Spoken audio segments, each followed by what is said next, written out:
Hello, everybody, and welcome to our Latin America qualifier finals for the 6 Invitational 2020. My name is Intero. I'm joined, as always, by Michael Kickstar Stockley. Congratulations on getting a charm in the game. Yeah, I did get a charm in the game. I wanted to say congratulations. Yeah. Woo, we did it. Congratulations. Yeah. You're immortalized in the game. Yeah, I think you should have one. I think Parker deserves one, but thank you. You know, hopefully. Probably never. Thank you so much. Well, it only took me 4 years, so I believe in 2023 I will get one. Yeah, exactly. You just gotta wait. Hope the game is still alive. So we've got a really interesting final here for you guys. Latin America, and I think it's kind of boiled down to what a lot of people expected after we saw Liquid qualify via other means, and it's MIBR versus T1. Oh, absolutely. And MIBR looked like one of the worst teams in the entire region just a couple months back. But they almost got relegated, and here they are. They stave off relegations, and now they're back, and they have barnstormed their way through the qualifiers, not only putting up a great showing at OGA Pit just a month ago, actually technically within this month, but additionally clobbering every team en route to the finals here. And they have a 1-map lead against Team 1. The rosters: Cyber, Novice, Bullet 1, M-King, and Hugzord. Novice, I don't know why I pronounced it incorrectly. Novice. And then Falls, Philopox, Lukid, Reduct, and RHZ. Off the team is Skagenia, not there any longer. And there was one more team. There was one more person who left. Why am I forgetting? Who are we talking about? Team 1 right now? He went to Black Dragons. Let me look it up. It was he was their standout performer. It's on the tip of my tongue right now. Tongue as well. It's well, Lukid was really good, but they had somebody here. Who is it? It's not listed. It's not. That's unfortunate. But no, I know who you're talking about. I know who you're talking about, Parker. I don't remember. It's not maybe in my head. Maybe it wasn't. I think they dropped Skagenia. I think I'm thinking of Hornetau, which joined from. That was a long time ago, though, wasn't it? Hornetau joined from. Because he moved away already, like that. Skagenia got dropped quite a while ago. But anyway, Team 1 already lost to MIBR earlier in this matchup.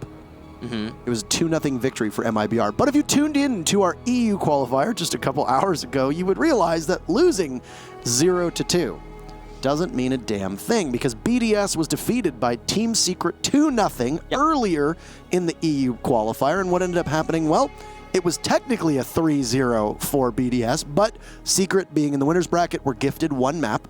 So the scoreline for BDS is 3-1. But it actually should have been a 3-0 because Secret never won an actual map. The same thing could possibly happen here. MIBR beat Team 1 2-0. MIBR starts up 1-0. But Team 1 could end up winning 3 rounds or 3 maps on their own, and we could have the same scoreline. The lesson here is basically the end is the most important part. You got to save a little bit of energy on the marathon to win in this match. That's all that really matters, because you lose here, there's nothing comes of that. You're done. Right? You're done.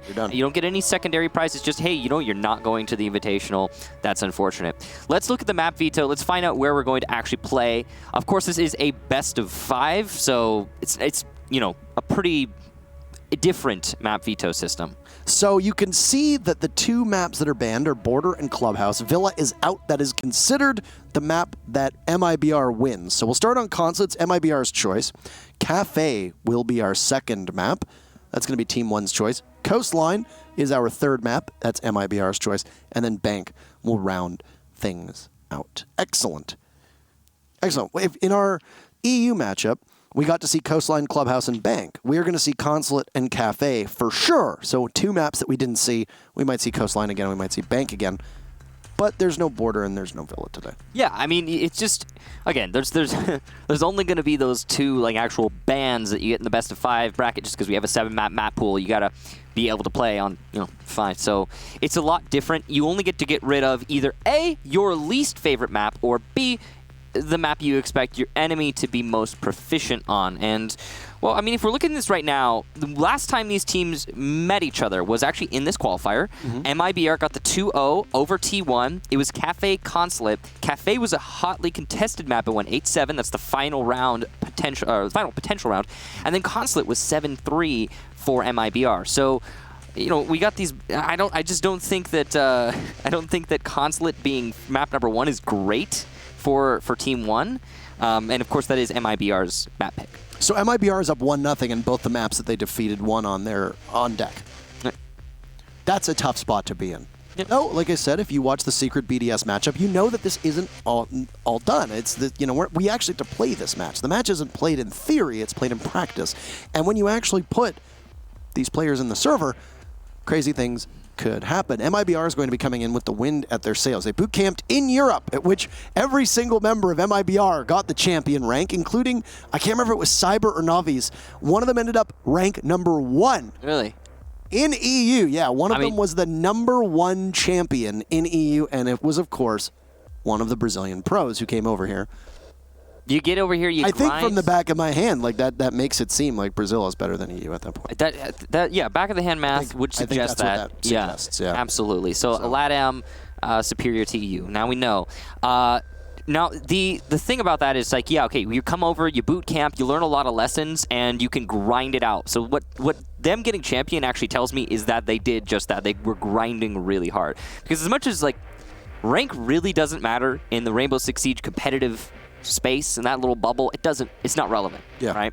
But takes a long time to get champion. Like, that's a lot of grinding. And something to keep in mind is that these guys probably didn't play on the European servers before, which means last season they weren't like, diamond or something like that, or champion, and so they didn't have to grind a little bit. No, they probably started like a basic beginner's elo, somewhere around gold or something like that, and they had to grind from there. Even as a 5-stack, that's a lot of time invested in playing Siege. They were 5-stacking, for the record. Of course, They were. But anyway, aside from that, they're going to get a lot of scrim practice too. So that's going to give them a lot of build-up as a team. And I think if they maximized the time they had in Europe, and that's what it seems like they did, then I'm sure they probably learned a lot of valuable lessons as individual players and as a squad. So I'm really interested to see how that's going to show today. One of the biggest challenges that Latin America has faced is one that's been spoken about by players on Ninjas in Pajamas and by FaZe, which says that teams don't necessarily take scrims seriously in Latin America.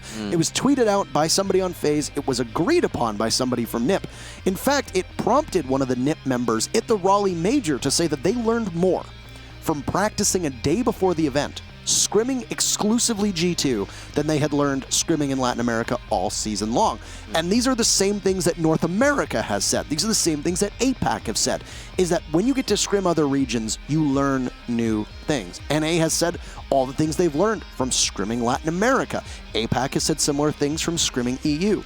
The more international experience that these teams have, the more that they can bring that level of play style, that level of preparation, they can bring all of that home with them. Yeah. And then use it in their region to grow not just their own teams, but their opponents as well. Well, meta is just most effective tactic available. That's, and it's like a really simple precedent for anything that could be employed in the game. And in different regions, that is so different. Like in APAC, it's a very different thing than in Europe. So when you get to bring those two and put them together in a diverse game like Rainbow Six Siege, you create something new, a hybrid of both. And usually it's much better, much more effective than one standing alone. So it's really interesting to see all that, mesh up for sure.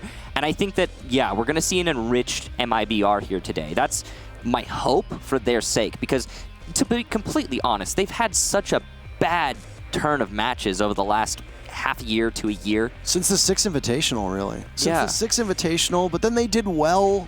But they did poorly at the 6 Invitational, but then they did well in the Pro League season, finishing in the top 2, going to Milan. They did not look the greatest in Milan. That's a big thing. And then they didn't do well in the first half of the split. They go to Raleigh. They look like one of the worst teams at the Raleigh Major. They almost lost to Nora Rengo, who are playing with their coach, who does not play this game.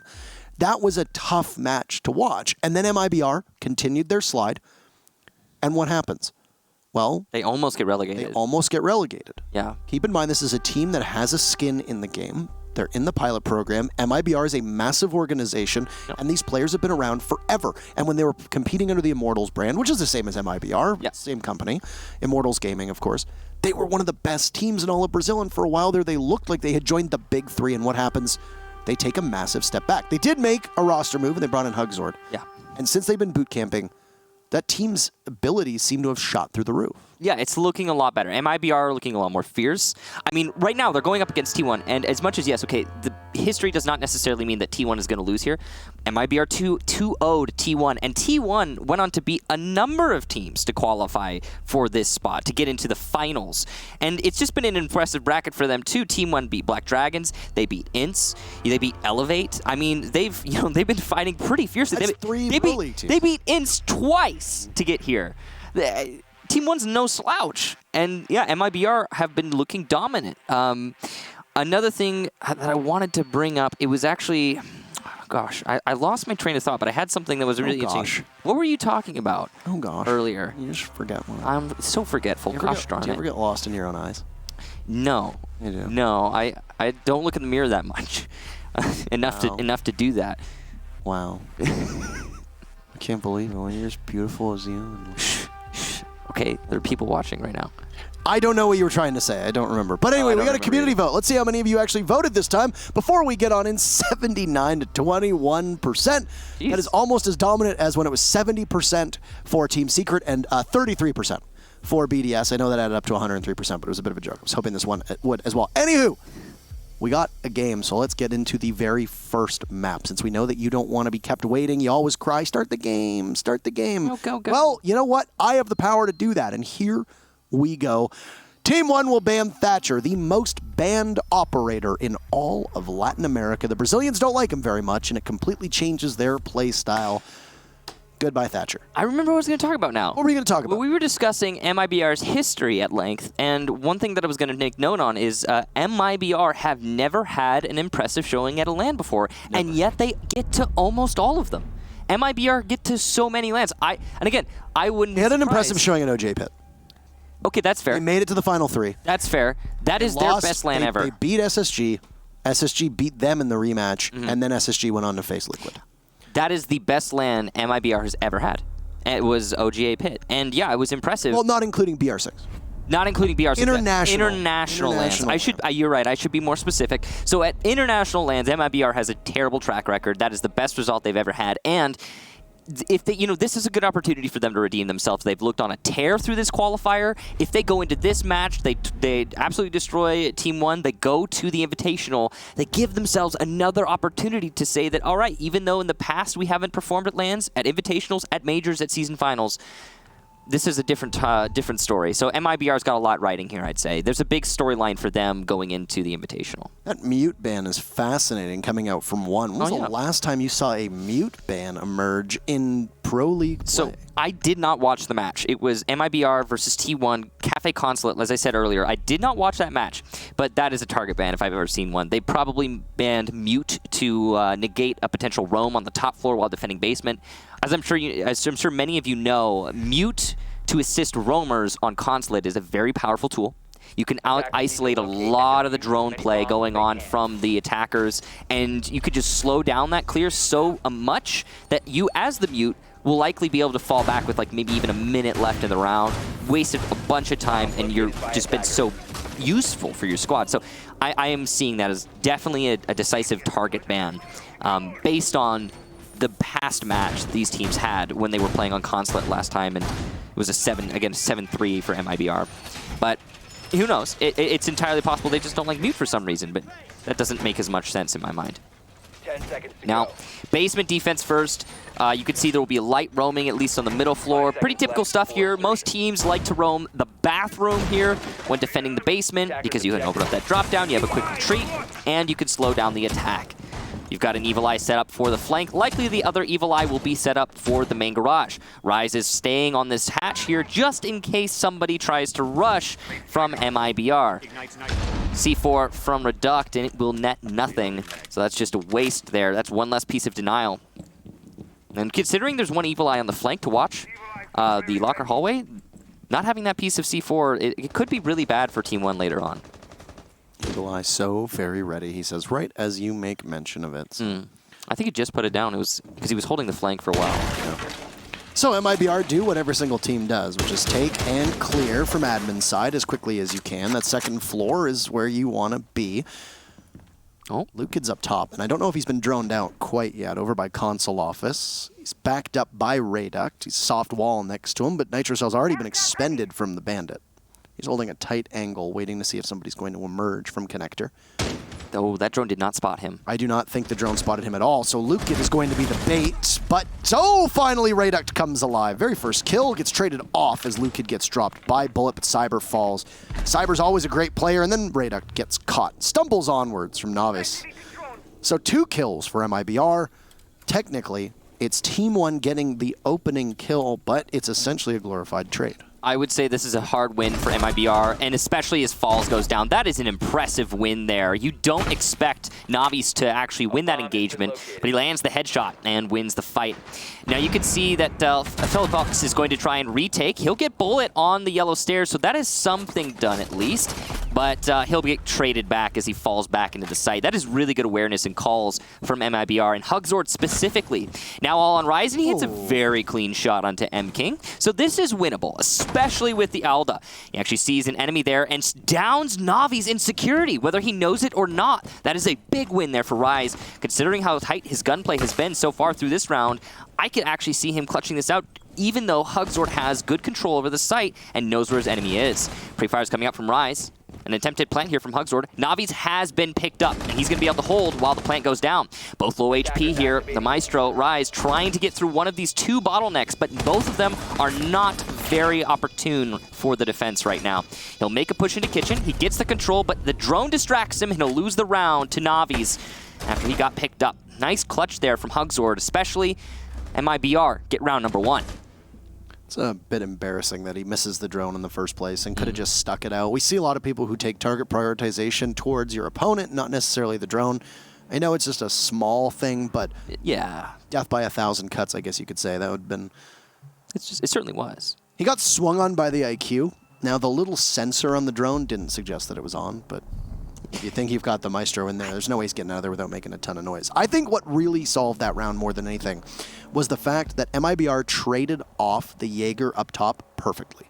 Yeah. Rayduct was positioned so that he could catch somebody from Connector. When they emerged, they did just that. Their roam clear from MIBR was good, and the drone work was good as well, but they never droned out the Bandit, as you very wisely pointed out. They got the kill they needed. Rayduct fell off, which was the right call, but then I believe it was Navi's who picked up 2, immediately getting Rayduct and then pivoting and eliminating the smoke of Falls. And that was absolutely massive. Yeah, the Falls dying was, and with no utility used, not one smoke. He had just sat in the corner, shotgun out, expecting to win his gunfight. He took the fight. And he lost it. And you don't necessarily want to do that if you're... You don't expect it to happen either. In that fight, the bathroom engagement, that favors the smoke in 90% of the time. Yeah. So Falls a little bit of a hiccup there, but more I would say just Navi's with well-placed pre-fires. And that for me, like, yeah, the trade upstairs was the start of it for MIBR, but Falls dying in bathroom without any of his smokes being used, without any trades being taken out from him, that sealed the deal. It was a really nice try from Rise, though, at the end, to be fair. I mean, what else are you going to try to do, right? I mean, he got kind of stranded out of the site. That's the big problem for him. Yeah. He was flank watch that whole round, and then all the anchors did, and he's like, wait, I have to retake my own site. Now, we're going to the top floor for the second defense. Team 1 have decided to bring a Goyo. A reminder for those who don't know, Goyo is now available, so is Amaru, but have we seen Amaru played? Leon played her a little bit, and so did Youngtis in the EU. I don't know much about Latin America because it's very difficult to watch their community casts if they're not being provided in the main like ESL/Rainbow Six Discord. It's hard to find them. I haven't watched a single one because they've been, like I said, they've been challenging to find. I actually tried to find been this match, and I couldn't. NA has not exactly ran either Amaru or Goyo that much. Goyo's seen some play. I think Goyo is probably the more likely to be influencing the meta in some way. I mean, the big thing is he's a utility sink. Yeah, there's so much you get out of those shields. I mean, you can use them in multi-purpose too. Like this one's being used for cover, but they can be used to hold pushes. Bullet gets the initial kill in this round. So MIBR, having taken round number 1, already put themselves up in round number 2. That's a really good pick from Bullet. Seems like M-King is wise to the tricks of Rayduct, as he knows that there's somebody nearby hearing the air jab get shot. Still one left. You could put another one up there, and that's exactly what he's going to do. Smart. You got to have that covered. And he did, but Rayduck shot it, and it Yeah. was kind of strange, actually, that Rayduck was able to be as nimble as he was without activating the air jab. So you take the Goyo out, but his shields will persist, all three of them with the explosive capabilities. Those Volcano shields doing quite a bit of damage after they get taken out. Because there is a Goyo on the field, even though it was the 6th pick, you're going to need a ton of utility. In this case, you're lucky if you're MIBR, because you got it. You got it in spades. The guns are asleep at the moment for Team 1 as they lose 2 members. And Rayduck cannot land the shots necessary onto Bullet. Oof. So he gets tagged in, and I don't know what was going on there. Navi's was marked, and Rayduck still did very little, and Lukid goes down. It's a flawless round from MIBR, off to a very good start. So a reminder, this is MIBR's map pick, and they definitely wanted to go here based on the performance from the last time these teams met. MIBR taking that 7-3, and that was very recent. I think it was yesterday. So yeah, they're ecstatic that they get to go to Consulate. Now, the real problem here for Team 1 is not necessarily that, okay, we got to play Consulate. It's a best of 5, right? So you get a little bit of upper room, but the problem is since MIBR got into this match via the winner's bracket, they get an auto map win. So MIBR getting an advantageous map early on, in fact, in the very first, in Consulate here, that's going to, in all likelihood, MIBR, based on what we've seen over these last 2 rounds, it's early to call it, but in all likelihood, they're going to be able to put themselves up in a 2-0 in the maps. And that is really dangerous territory for Team 1. They're going to have to fight against Mount Everest, basically. And I just don't, it doesn't seem very likely to be successful for Team 1. It seems like they're going to be definitely a casualty on MIBR's path to the Invitational, based on these first 2 rounds at the very least. That's, again, it's early to call it. It's very early. But again, past suggests this, and what we're seeing already does. This just looks like a return to form from MIBR, as you said. It does. Right? And that's the thing, was that MIBR lost their pace. They had some significant issues. They had PX on the squad. They removed PX. They brought in Hugzord. I don't know what all has changed, because keep in mind, the role that Hugzord is playing is arguably the least important when it comes to getting kills. And when you look at it, how much is he assisting on? Well, if he's assisting on comms, if he's assisting on droning, could even be attitude. It could make a significant difference. So it's hard to tell the exact impact of Hugzord, but this team has performed much better since he's been on it. We know what roles he's playing, at least. Yeah. He's playing support. Which is what PX was on. Yeah. PX and M-King did not have the greatest statistics, especially for their roles. Obviously, with the way that they play the roles, they're never really going to be topping the charts, or at least they shouldn't. Your Thermite should not be top fragging unless you're Kennedy. To be fair, I mean, I've talked about this a little bit in the past. It's like having a hyper-specific role like support or fragger is the sort of thing that is falling out of favor for a lot of teams. Most would favor you as a flex player. They want you to be able to do a little bit of both, but sometimes... Or you have those teams where it's like Skies will play like an anchor or like a support on attack, and then the other on... Or we even saw it with Leon Gids earlier. There's diversity for sure, like in teams, but... Nesk did the same. Aggressive on attack, anchor on defense. You kind of got to be able to do a little bit of everything in Siege. It's just such a dynamic game. So this is interesting. It's a defense in the middle floor from Team 1, but they are also playing downstairs. That is one of the ways you can hold this. They're also playing upstairs. Team 1 wants full control of the map right now. Now, the way that they've set up is really strongly saying that. MIBR is going to start with opening up the garage so they can try and force these roamers to fall back a little bit. Lukid can give good information here using his heartbeat detector, and that's why you have Rayduck supporting him by covering him from pipes as the Jaeger. I really like the defensive setup because it's very easy for teams to neglect the fact that, your garage panels are wide open, you're going to buck them and then just press on in. Yeah. And there's been a buck on the board for MIBR every single round, so why not go for that? M-King is removed from the match. There's a minute to go, so it's been very slow in terms of gunplay for both of these teams. However, now Hugzord is gone. So finally, T1 is showing some teeth with these kills. Yeah. Also down goes Rise, so traded off by Bullet, but not all that damning. It's a beautiful shot on the Falls, who less Bullet's shrewd play and more a mistake coming out from Falls, I think we can agree upon. Final 30 seconds are upon us, though. And at 3v3, it's just simply a frag fest. MIBR is winning every single step of the way. Down goes Lukid. The Jaeger cannot get back to sight, and it's 4 uncontested kills in a row, with 3 in the hands of Bullet. Sees yet another as he gets destroyed by Philipox, who now is in a 1v2. Oh. Just narrowly misses the member of MIBR. They don't know that he's rotated. He does have the red dot on his gun, so his position will be given away. He lands. Diffuser going off. No, for the time being. Navi's getting it down.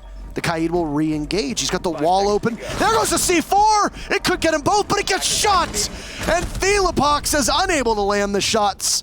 What a magnificent play, though. Very close to getting them both. 2 for the price of 1, why don't you? But MIBR grabs another round.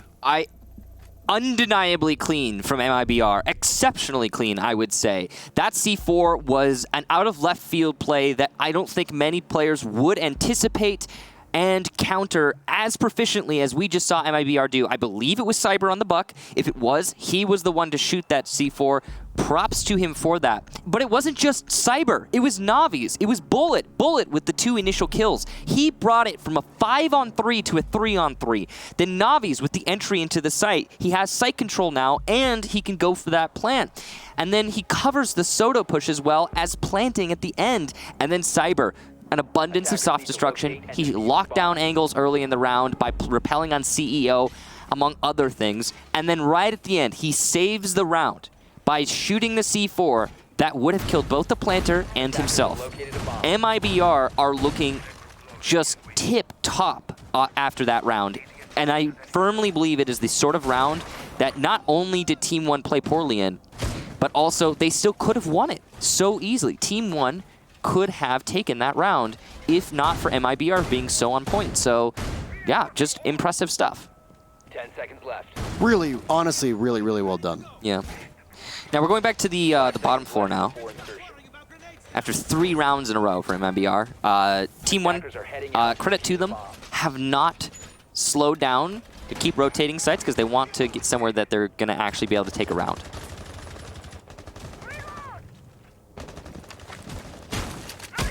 Oh, that's an interesting visual with the ADS on. There's some weird spectator bugs. Yeah, it's been happening actually quite a lot where they look down the gun and it looks like it's super far away. It's like 180 field of view. So for the record, I like it too. Yeah, when you've got the my favorite is the ACOG, and you've got the ACOG, and you're still like maxed out FOV, and you can just barely see it. I like it's very clean. Well, it's because it makes it so there's no visual clutter, right? Like the ACOG is tiny, and you're like, oh, I can still see this, but now it's like, oh, let me take up your whole screen. So. Still want that, like the Ella pistol red dot. I'd imagine that on a primary. Yeah. That would be the ultimate clean optic. I think everyone would use it, though. No one would use anything but that in ACOG. Now, MIBR clearing their way through the top floor. Cyber's already got control of meeting. He knows there's a roamer up here. In fact, he's probably, he's got to expect the yellow stairs and CEO roam, because that's the same thing that Team 1 did last time. Now we see an early pick there for Philipox. C4 goes off in connector, it misses. Navi's does refrag the Kaid, so that's some progress being made by MIBR. They never let the man advantage get too out of control. This is a very aggressive play from Lukid, and it's getting punished! What an impressive reaction from Cyber! Bullet also gets reduced on the top floor, and suddenly, not only are your roamers gone, but the round outcome looks all but already determined. Rise has had an amazing performance as Maestro in the past. Will it be enough in this round is the question. It really seems like MIBR just controls the pacing of these rounds and flushes out the members of Team 1, and it's whether Team 1 is scrambling to refrag, as you mentioned, or just simply they get caught not supporting each other. Because either they're losing the refrags desperately, or they're not in position to refrag at all. I mean, we saw Lukid there also. Like, this is... We had a very bold play from the Lukid and CEO. He heard the buck on the right side of connector. Bullet's going to get falls. This is just Rise. The round's over. And, okay, MIBR take another one. 2 impressive kills to end it. But let's talk about those early kills, because I think those are really what determine the outcome. Got it. We saw Lukid go for an aggressive play inside of CEO, and he had a really good opportunity to actually get Cyber for free. Right. Cyber was mid-reload, and he won that fight still. That right there, to me, is just screaming MIBR on point, Team 1 struggling a little bit, like on the basic level. 4-0 now. I also think a big part of it is just missing their shots. Yeah. Think about the weight that's on the shoulders here of Team 1. For MIBR, no doubt there's going to be pressure. Any team that is competing at this level, bar maybe like 1 or 2 teams, there are going to be struggles and challenges when it comes to expectations and nerves, because the 6 Invitational is the biggest event of the year. Yes. Doesn't really matter who you are. You're going to be dealing with some kind of mental dilemma when it comes to freaking out or losing or freezing up. It even happens to the pros, believe it or not. Even happens to, I mean, some theorize that might be happening to G2. Yeah, I mean, I think G2 is too much in their own head right now. So, yeah. I mean, that's a conversation I think that you can have with a lot of teams. Yeah. I don't think that either of these teams are immune to it. Though, when it comes to experience, MIBR wins quite handedly. So, Team 1, realize they are so close to being in the biggest event of the year. They have a combined total of 7 kills over 4 rounds. It's not even 2 kills a round. Navi's has more kills than their entire team combined, as did Bullet, was it, that we saw on the scoreboard? So they're Bullet or Cyber. Yeah, definitely either Bullet or Cyber. 18 kills for the top 2 members of MIBR. And I know that kills don't tell the whole story. We say it time and time again. Frags are not the most important metric most rounds. But with the way that these teams have been playing, they actually are.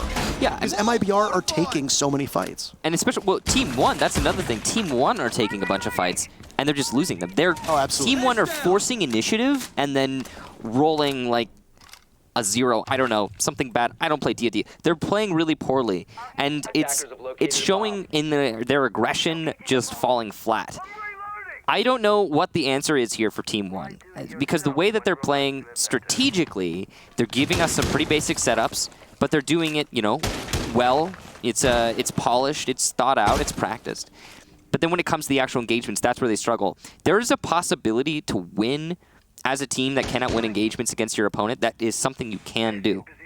But when you're dealing with a team like MIBR, who are very aggressive right now, who are, like you said, taking fights, that makes it a lot more difficult, because the MIBR are not the slow measured team that you can outplay. They are a calculatedly precise and aggressive team.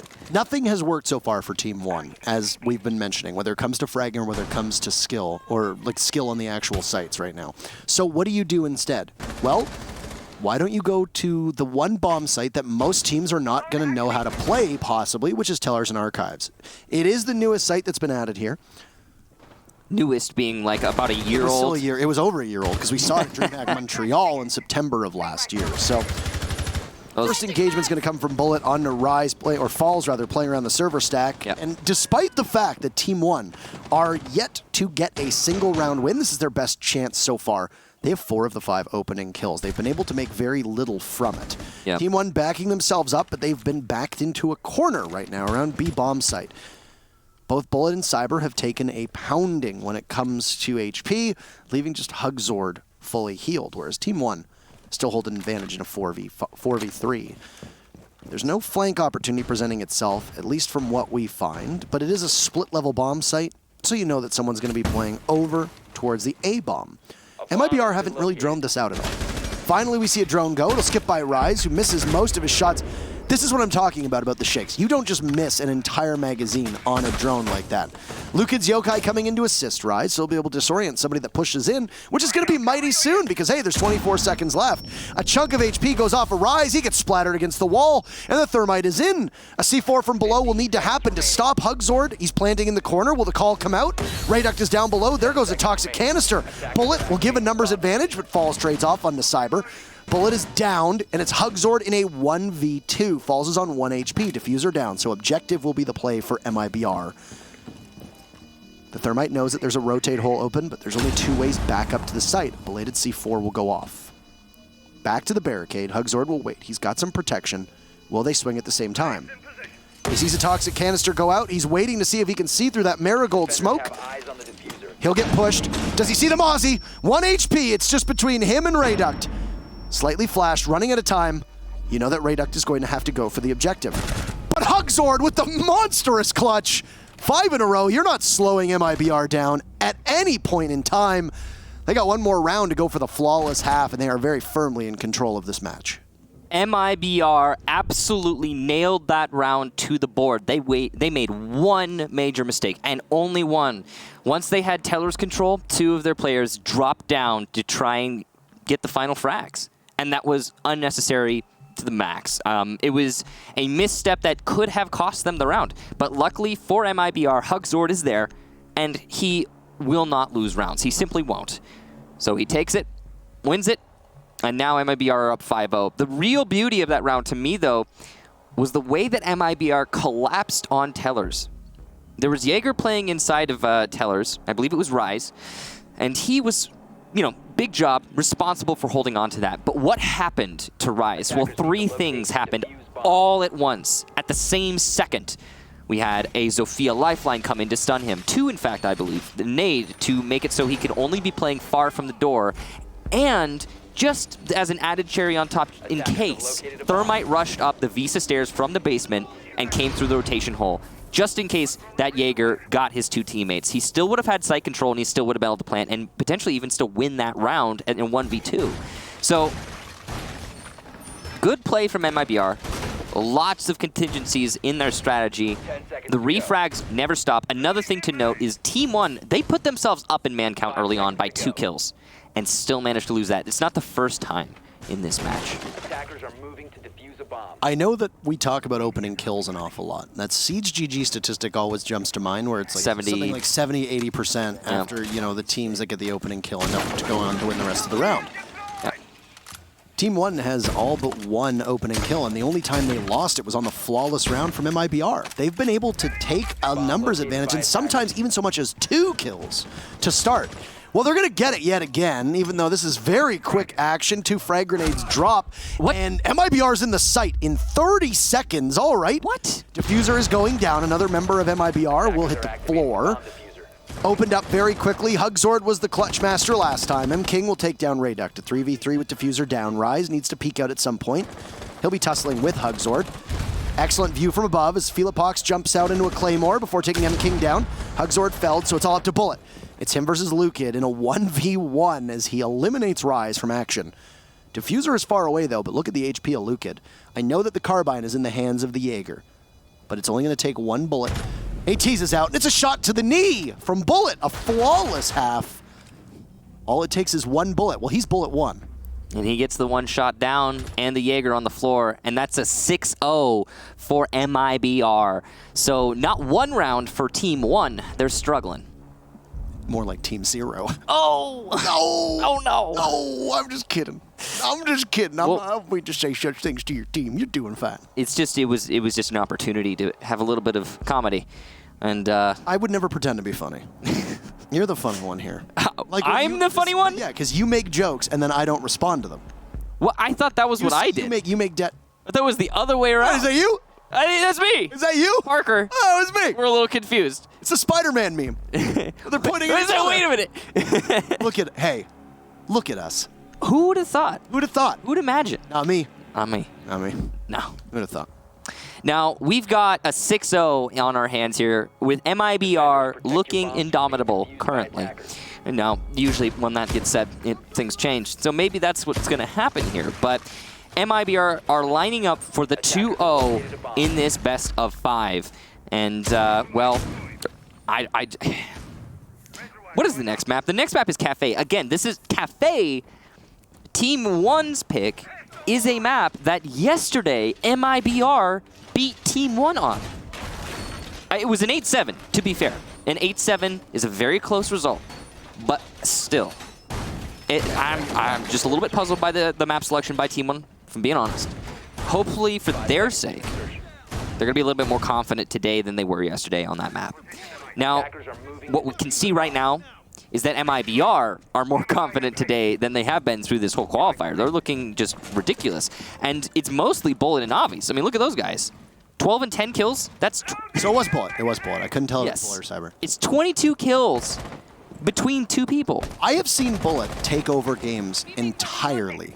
22 kills in 6 rounds is actually crazy, by the way. Can we just talk about that's nuts. That's almost 4 kills each round for them. Yeah. Well, Cyber's putting himself in a position in Copier to take 1 down and see if we can get another opening pick here for Team 1. They have 5 of 6 now, so even though they've been traded off very swiftly. Hey, Siege GG, what are your stats on that one? I mean, I feel like it's kind of deceptive because technically, like, Team 1 did get the opening kill, but literally a nanosecond later, MIBR got the next kill. So it's like, is it? Every single kill that Team 1 has gotten has been answered within 30 seconds, I would say. Yeah. 30 seconds or so. There were 2 rounds where they went up 3 or 5v3. Yes, but those ones were answered back, again, like 30 to 40 seconds later. And that's when MIBR starts swinging the rounds back in their favor. It's every time Team 1 gets up early, then MIBR answers back with even more ruthlessness. And, well, here now, it's side swap, so Team 1 get to attack, and maybe that's the momentum shift that they need to win a round. But at this rate, I mean, honestly, even if Team 1 wins a round, I mean, this map is almost certainly MIBR's, right? This is the worst spot for Team 1 to be in. You're already missing drones. You're already quite shaky. You're losing your gunfights. You haven't really had that much to inspire confidence. If you're going to build momentum, maybe after the 3rd or 4th round, you'll start to see something happen there. Maybe. Not necessarily in a position where you're down 6-0 and you know that the only way for you to win is to theoretically take, 8 of the next 9 rounds or 7 of the next 9 rounds or something crazy. You like have to get 6 in a row. And MIBR will start things off by punishing Rayduct. A 7-0 would be absolutely absurd to see at this level. But not unlikely from what we're seeing right now. And again, even if it is a 7-0, the map is all but certainly MIBR's at this point. Yeah. Cyber on low HP, but, it's not over for him. I believe the breach is open. Yes, indeed, on the right side there, as you can see. Philippox is going to get the one and only kill. Lukid will add to that, so Team 1 are in this round. We got control of the breach as well as of Yellow Stairs. Not a bad spot to be in, but M-King is very close and a little too close for comfort. He's got so many people to go after. Gets one. Zofia traded off. Navi's is there. Philippox still finds Navi's, but then, or rather one, and then gets felled himself. 2v2, 15 seconds left, and this is match on the line. It's all on the shoulders of Rise. Where are you going to go? This is a challenging spot for you to be in. Do you have any magic in your pockets, son? Anything you can do? You're getting marked. You push on up. You'll get one, but that's it. M-King with the good half, and it's a flawless 7-0. Trying to get us home early. Wow. 2 maps of 3 for MIBR already. I don't think you can ask for a faster matchup. That was the fastest map I've seen in a long time for 2 reasons. 1, a 7-0. 2, a 7-0 by MIBR, who are a notoriously fast-paced team when they are in their flow. And geez, Bullet and Navi's were in their flow. They think the game's over. They're out of that lobby faster than you can say Invitational. Yeah, it's a best of 5. Maybe nobody told Maybe come back. Yeah. Maybe come back at this point. We still need you to play. They're probably just going to refresh the lobby so that it doesn't drop. Yeah. Cafe is up next. Man, there is surprisingly not that much to break down here. Number Nothing. 1, here are the stats in case you're curious. Number 1, I think there was only like a combined 14 kills or 15 kills for Team 1 through all 7 rounds. They were averaging about 2 kills a round. That's pretty bad. That is very bad. Yeah, it's almost the same as 1 player on the other team. I think it was, actually. I think at the end of the game, we saw Bullet with 15 kills or something along those lines. I thought it was 12. Because I think at the end, the other 3 players stepped up and got a lot of kills in the last round. I mean, it could have been. They all left so early. We did the overlay up for a tiny bit, so you can go through it, and I know that CGG will do that. Yeah, it could. Honestly, that could have been way more kills. If that match had gone to overtime, we would have probably seen a record break. Trying to break Palu's record for most kills, period, in any match at any point. It's not the pro. 28? It's not the Pro League record technically, but I think it was 27. 27? OGA Pit. Okay. Pro League record, if you believe in those things, which I do because I believe multiple records is a good idea. But separate anyway, records is cool because you can have global records in totals, which is awesome, and then you can have specific records within scenes, which is also awesome. It's the same as national and international records for like sports or anything really. I feel like I could talk about this until I'm blue in the face, though, and I know most people just don't care at all, so I won't bother them with it. But the Pro League record right now, I think, is 23 for Citizen, 24, I think. Not sure. 23? I can't remember the exact number, but Palu has the most kills, period, in a top-level competitive Siege game right now with 28, or 27, which he got from OGA Pit. So obviously, Brazil is looking to hold on to that record, of course. Here we go, though. Here are your stats. A flawless round for MIBR.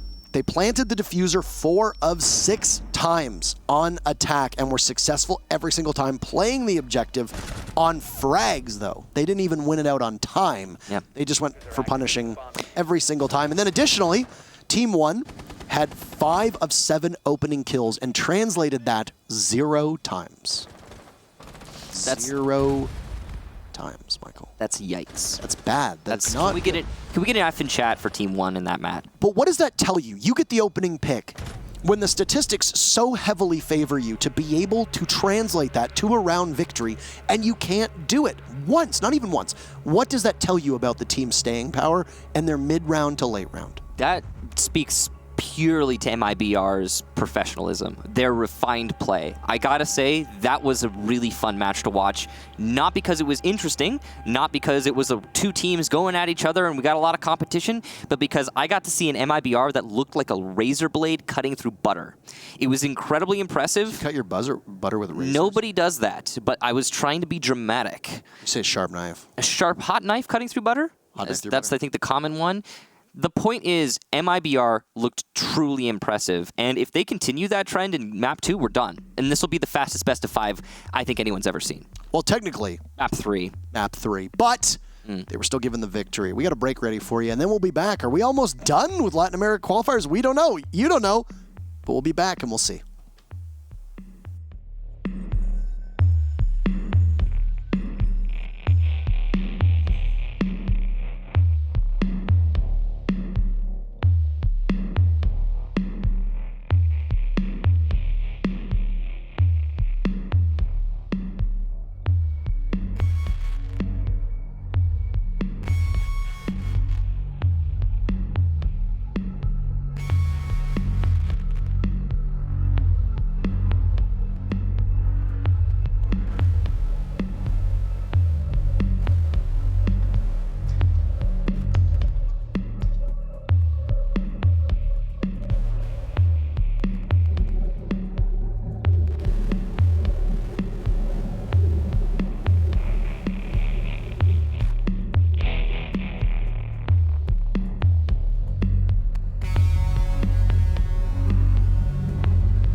Welcome back, everybody, to the Latin America 6 Invitational Qualifiers for the 6 Invitational 2020.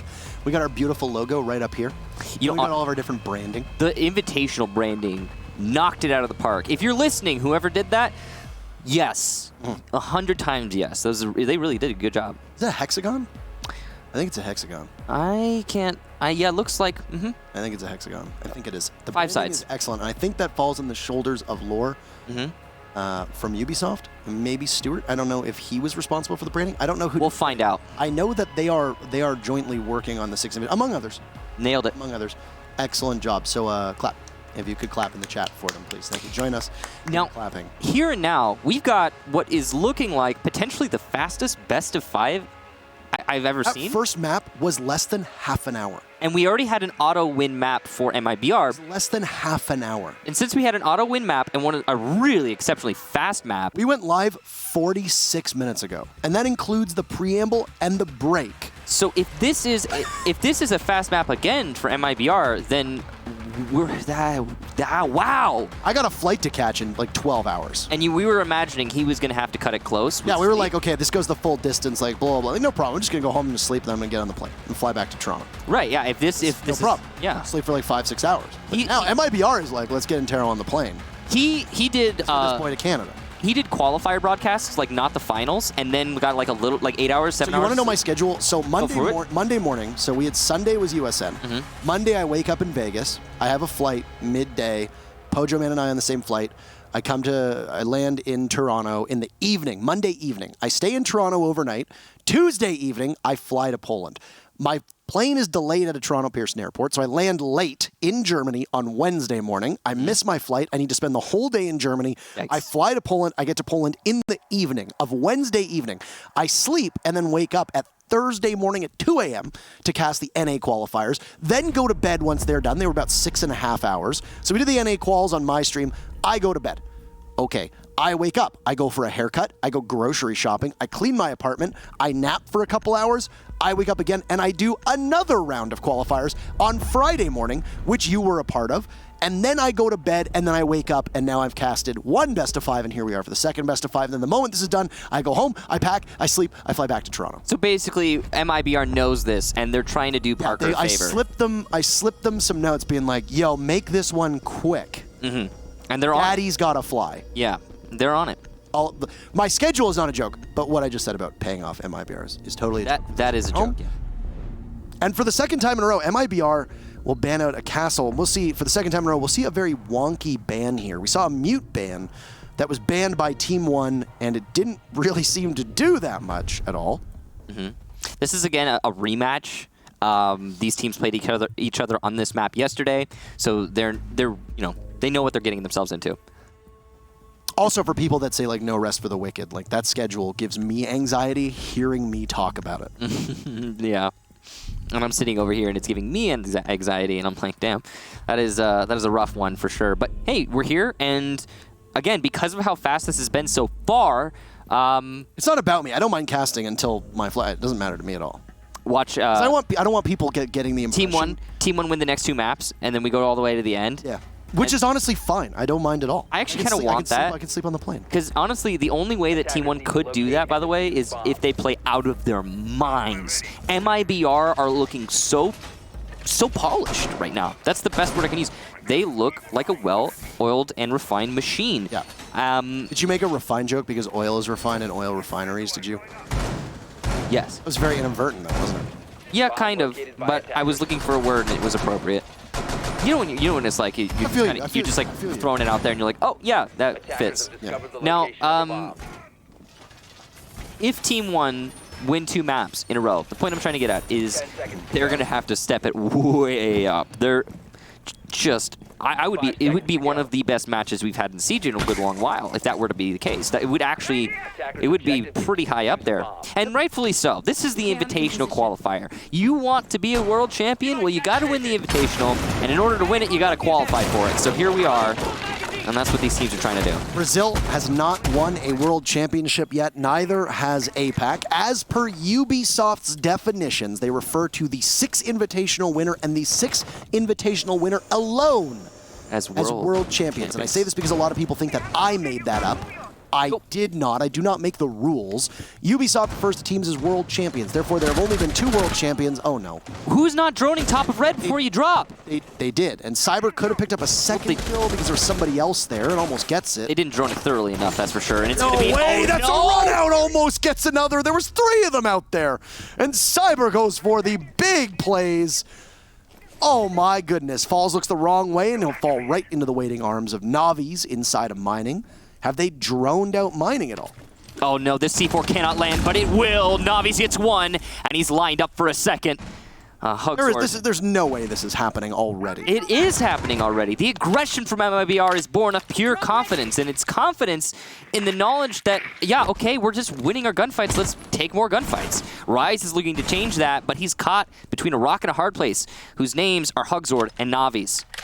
See, Rayduct is up top droning, and at this point it's like, do you drone and try to support Rise, or do you just get into the fray? Because it's a 4v2, with MIBR having given up almost nothing. You still don't know where the Valkyrie is. At most, you've got maybe 1 drone left. Beautiful shot from Rise. He's going to need to hit another. Cannot connect. The MPX just simply outduels him, and now Rayduct drops all the way down to the main floor. Hasn't even really been able to use his utility at all. This is going to be a minute of just waiting and loitering. I would take a timeout here. I would take a pause. We've been seeing a lot of players do that, where it's you just take a timeout. He's not going to do that, and he'll die to Navi's. The Valkyrie hadn't moved from Rayduct. The Valkyrie was in the same... Yeah, he knew where he was. He just didn't check it. Yeah, like that. 8 rounds in a row for MIBR. Yep. That's I literally just wrote 8 in my notebook. Okay. I did the same thing. Like, he really did. Oh, no. All right, so yes. Because we keep track of the rounds, so that was, yeah, normally you'd write down 1 for that, but we were writing an 8. But yeah, an impressive performance there from MIBR. The confidence is really shining through in this map so far. Now, that could come back to bite MIBR if Team 1 tighten up and start checking everything twice, just to be sure they're on the right list. But MIBR... 'Tis the season, Parker. But 'tis indeed the season. Merry Christmas / Happy Holidays, depending on what you say and what you celebrate. Season's greetings. Happy Hanukkah. Happy non-denominational festivity week. Exactly. Yeah, absolutely. All the things. All the things. Festivus? Is For that the a rest thing? of us? Is that a... I've never heard that one. It's from Seinfeld, Michael. Oh, I have not watched that. Okay, Zoomer. You should see the disappointment on his face right now. I've resigned myself to the fact that you will never catch a single reference I make. I've caught references. Almost exclusively been Star Wars references. Well, I am very immersed in Star Wars lore. Oh, gosh. Very fair. Now you got me thinking about Star Wars lore. I just watched the new one. We spoiled and I can't talk about it. We spoiled it earlier when we said Really? it's very strange when Tony Stark killed Luke Skywalker. It was a very weird pivot in the movie. Oh, man. It was not what we were expecting. Yeah, I know. They caught everybody off guard for sure, But I can't talk about it because it's still new, so. Anyway, MIBR setting themselves up. They defended reading first, which is a little bit odd, but they're setting themselves up for top 4 now. It worked perfectly, though. Yeah. Here's my thing. I actually was talking about this yesterday when we were casting Cafe. I don't remember which one it was, but it was Cafe, and I was talking about how defending reading and top floor, in my opinion, they should be the 2 primary sites because you defend them so similarly to each other. So when you're defending reading, you hold from cocktail, you delay from cocktail. When you're defending top floor, well, the same thing, but you have to hold it for longer.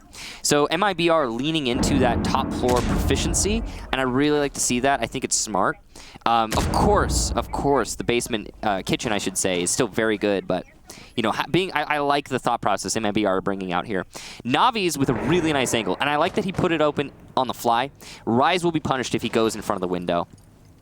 It's going to be, I mean, patience on Rise, though. He's not doing it. Nice shots landed there from Cyber, and Falls missing a lot. This is big brain. Yeah. He goes for the repel. This is real big brain from Navi's. Rise was on it for like 40 seconds, and he didn't expose himself, oddly. Falls off the board, your set of frag grenades down. You still got some area denial is required, and a Capitao will be particularly effective on this map. And there you go. Goodbye, Hugzord. You get burned alive. Nobody likes that one. Rise gets taken out by a Nitro Cell. Then you see the Capitao Elite in all of its glory. We've seen so few of it, actually. I did not see it. It's just him in a t-shirt. Is it? Oh, yeah. I saw the tweet from that one. With an afro, though. I paid for the afro. I mean, it's just, to be fair, if it's an elite and it's just him in a t-shirt, that's not especially, like, appealing for a lot of people, I would imagine. Shh, his gun skins are great. Are they? Don't say bad things about the elite skin. It's nice. It's nice. Okay, yeah.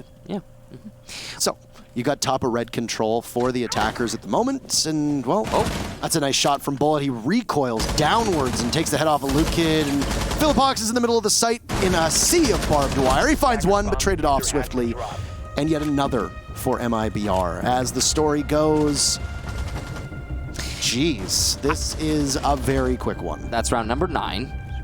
For those counting at home. Yeah, so I don't know. I've not seen anything from Team 1 that suggests to me that MIBR are going to be struggling anytime soon. It's been really lucky for MIBR that they managed to get defense first, by the way. On Cafe, that is still an advantageous side, I would say, for most teams. Now, Team 1, what have we seen from them that... I'm trying to think of good things.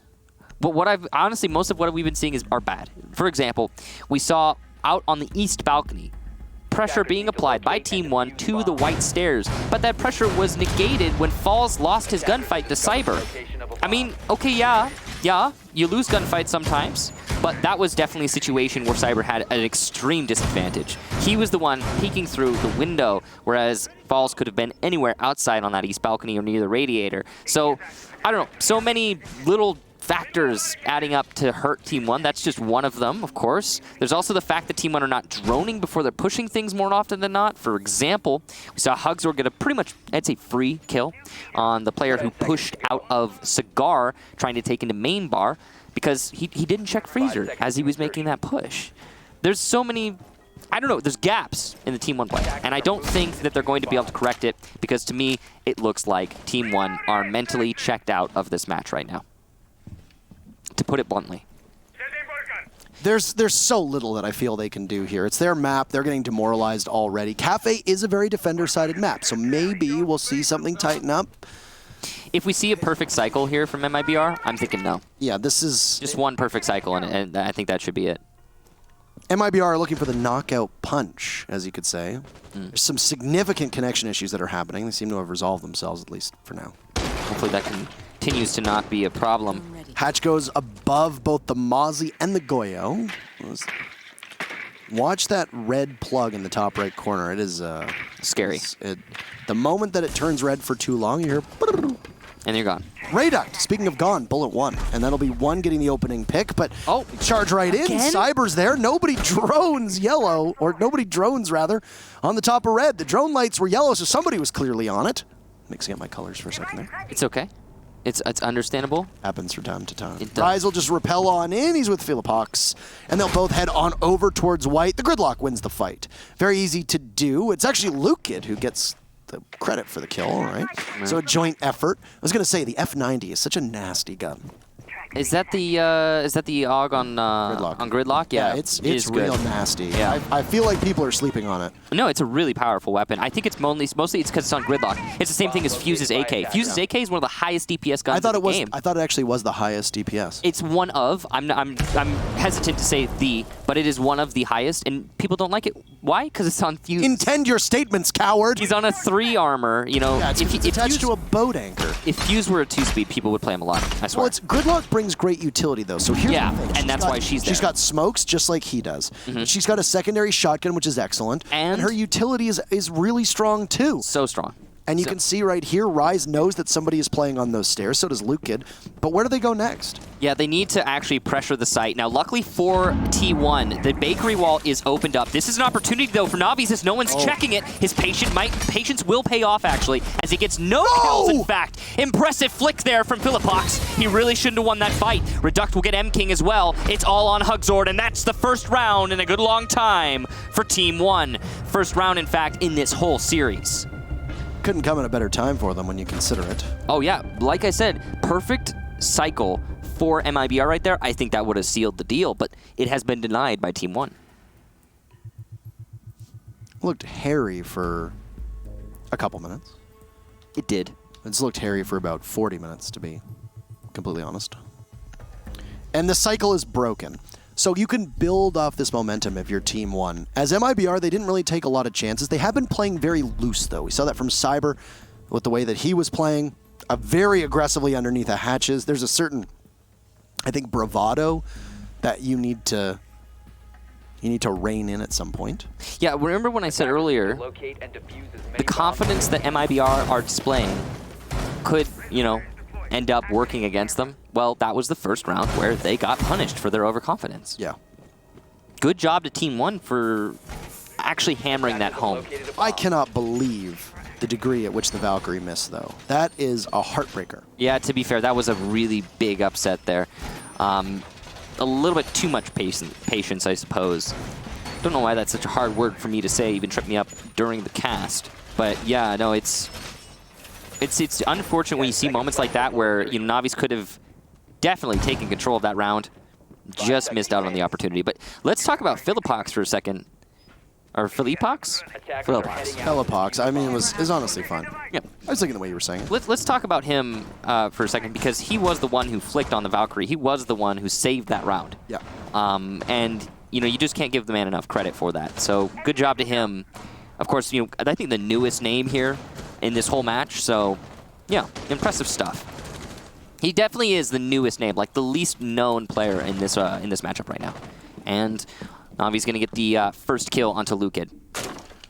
Lukid was the one who almost broke the record in Pro League, wasn't it? He got 20 kills on the Buck or something like that. Down goes Rayduk 2, and Team 1 find themselves team trailing by 2. Team trailing by 1, and now team trailing by 2. Yep. They've lost your Zofia and your Nomad. Lots of utility being brought from Team 1 now. It's chalk to the gills. Both the Buck and the Gridlock able to do some serious damage, too. They're running a singular hard breach, or they lose the Buck. Rise refrags. But then is also taken out. Yeah. We did not even eclipse the 1 minute mark. Yeah. And MIBR with a strong and decisive counter punch. They tightened it up. MIBR, they saw they lost that last round. They're a little upset about that. I'm guessing they wanted to have a flawless finals. Well, they almost got a flawless round. They only suffered 1 casualty, and Team 1 went for broke. I mean, you got to give Team 1 credit for the fact that there was a minute remaining, or there was only a minute in, and most of Team 1 had found themselves in harm's way, encircling the site, not able to do much with it. Yeah. Well, what I do know is that MIBR played a lot more safe that round. Significantly so.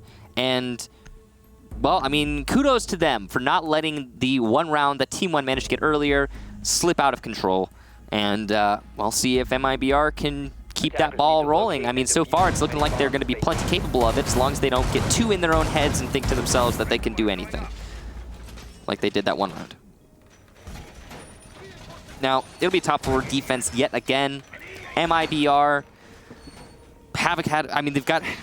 It's weird to say that they have a good track record here. Just because say it. They've got Say it. They've got a good track record everywhere but Kitchen. Okay. So, yeah. Now, Mira being allowed to, be picked, unbanned is the word I'm trying to say. Right. Mira being left unbanned is odd, to say the least. And on Cafe, she can actually be really powerful here, especially if MIBR wants to play aggressively in the bathroom. And that looks like that's exactly what they're setting up to do right now. Set up that Hugsword actually doesn't have a kill, surprisingly, but he's setting up. He hasn't needed to. No, when your whole team is fragging out, there's not sometimes just not any kills for you to have as a player, and it can be really uncomfortable actually to be in that position when even if you're playing support. You don't get any opportunities to kill anyone because your team is tearing people apart. And, it's a good feeling in a way because it's like, oh, yeah, we're winning. But it's also a bad feeling. It's because, like, I haven't gotten the satisfying feeling of that red X. Yeah. Instant gratification. Where is it, Parker? Keep in mind, MIBR banned the castle, which sets up and should impact Team 1 when they switch sides. Obviously, when you ban a defender and you ban an attacker, you are assuming that you know how to play without them. You're not just going to be like, uh-oh, guys, we banned a castle. What do we do now? We need him for all of our strats ever. No, that's not the way they play. So the Echo ban from Team 1 doesn't really seem to be impacting MIBR at all. Cyber scoots right past that drone, sight unseen, with Falls getting the opening pick. Luke is getting flanked here, but he reads it perfectly, and Cyber gets shut down. That was really good awareness there. Loses a ton of HP in the process, but will still continue to trudge along. So 2 picks from Team 1 as they look to string together more. This is a cocktail defense, so 2 off-site second-floor players from MIBR have been removed. Hugzord gets his first kill. Hooray! Breaks the stalemate, and he takes out Lukin. I gotta say, honestly, Bullet's being a little bit too passive on those white stairs. He actually could have refragged his teammate if he pushed at the same time. The refrag came in eventually, but the safe play that we're seeing from MIBR actually could work against them. They need to be careful about how extreme their gear shift is. Keep in mind that with this upside-down rappel, Bullet can spring out the window and take out Felipox, who finds M King in his sights, as you'd also seen Rayduck taken down. Hugzord is next up in the line of sight, with Bullet coming back to the site. He's been recalled because, for the time being, Team 1 has a numbers advantage of 1 minute. There they go. Team 1's best opportunity to win a round since they went down to Kitchen. Nitro Cell goes out, it's botched, and Hugzord doesn't want to put himself in harm's way.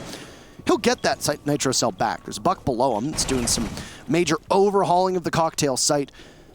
But Hugzord's got to watch multiple angles. There's still 2 frag grenades remaining, but he drops the grenade. It's primed and ready. Hugzord credited with the kill on that one.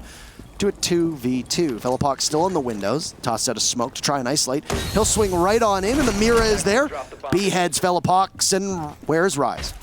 All the way on the other side. A pocket mirror for Hugzord to put it up and give himself some clarity as he spots the Hibana playing under Red Hatch. It's going to be a rotate through piano. Marks a plenty with 15 seconds left. 15 seconds remaining. Does he hop through the bathroom and go into bar back store, or does he go through Lumber over the side of White?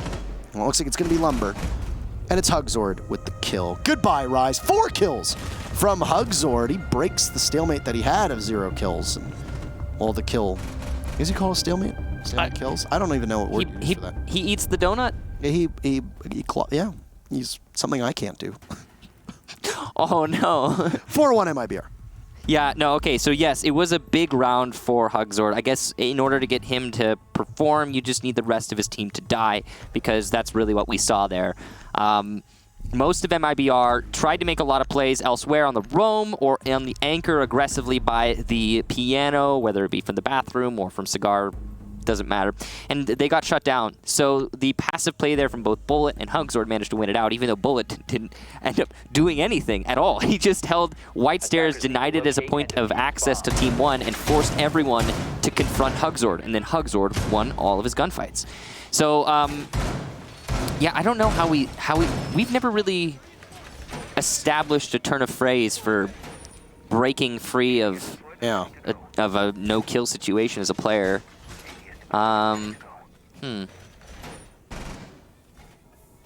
Building, no. Burning down the bakery. No. He burned down the bakery. We got because the donuts. And then breadsticks. And the breadsticks. Donuts and breadsticks. And they are, yeah, it's a lot of carbs. A lot of carbs, man. Yeah. Let me tell you. You cut those out of your diet. Right out. Yep. Right out. You're looking a lot better now. Yo, Milosh looks good too, man. Yeah, Milosh has been putting in work for a long time. I saw him in Japan and I was like, who is this cutie? And he was like, Hajime! Because I feel like that's the only thing he said in Japan was.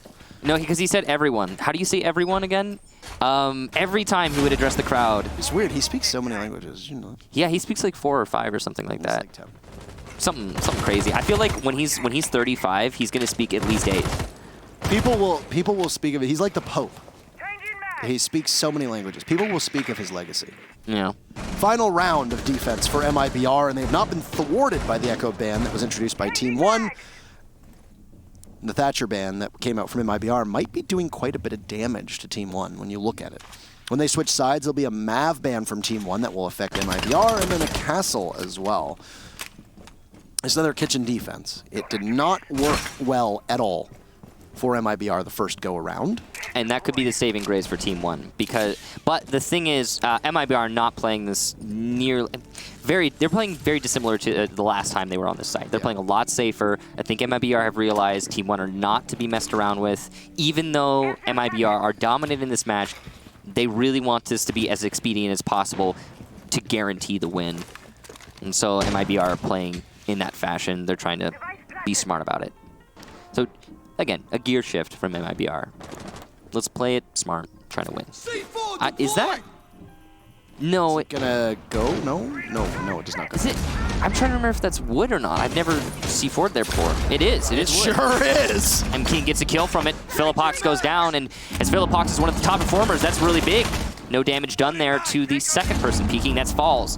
but information gathered. Pretty incredible that Falls actually emerges from that unscathed. Yeah.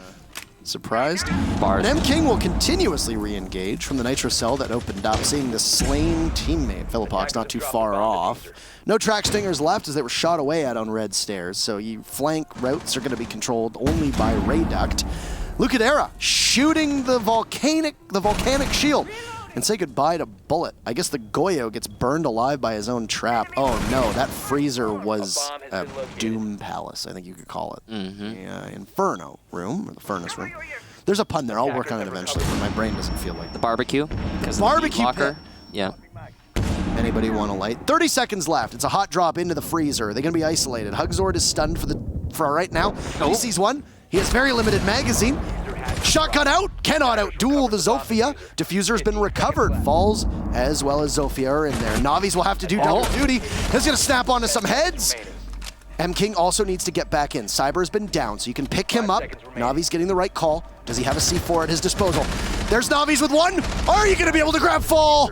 MIBR, they'll protect the bombs, as you see. They've only dropped 1 round so far. They are 2 rounds away from the 6 Invitational. I gotta say, Parker, I came in today. I charged up my tablet here. I got everything ready. Preparing for the long haul, and as per usual with a best of 5. And I'm not expecting to have to do that anymore because it's looking like MIBR wants us to leave right now. They really want us to leave. I think we're unwelcome guests at this point.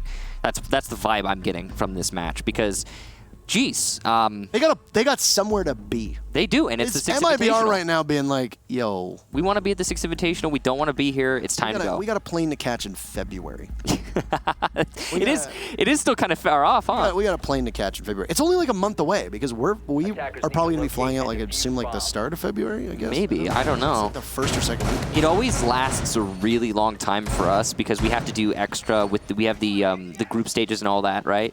Well, we usually get there like 2 or 3 days ahead of time. I will usually go earlier. I'm probably gonna go earlier this time. I usually go earlier as well. Yeah. Because it's my home and native land. Yeah, Canada. I hate so much. Parker's a Canadian. I hate that, Michael. Would you prefer Maple Leaf? No, I'm more of a Chicago Blackhawks fan, not the Toronto Maple Leafs, but thanks, man. Oh, okay. Is that a team? Hockey team. Ah. Fun fact, at USN, we spent a lot of money to see the Blackhawks. Stokes and I are big fans of that team. Played the Vegas Knights in Vegas. Paid a lot of money to watch them lose, like 5-1. Hell of a game.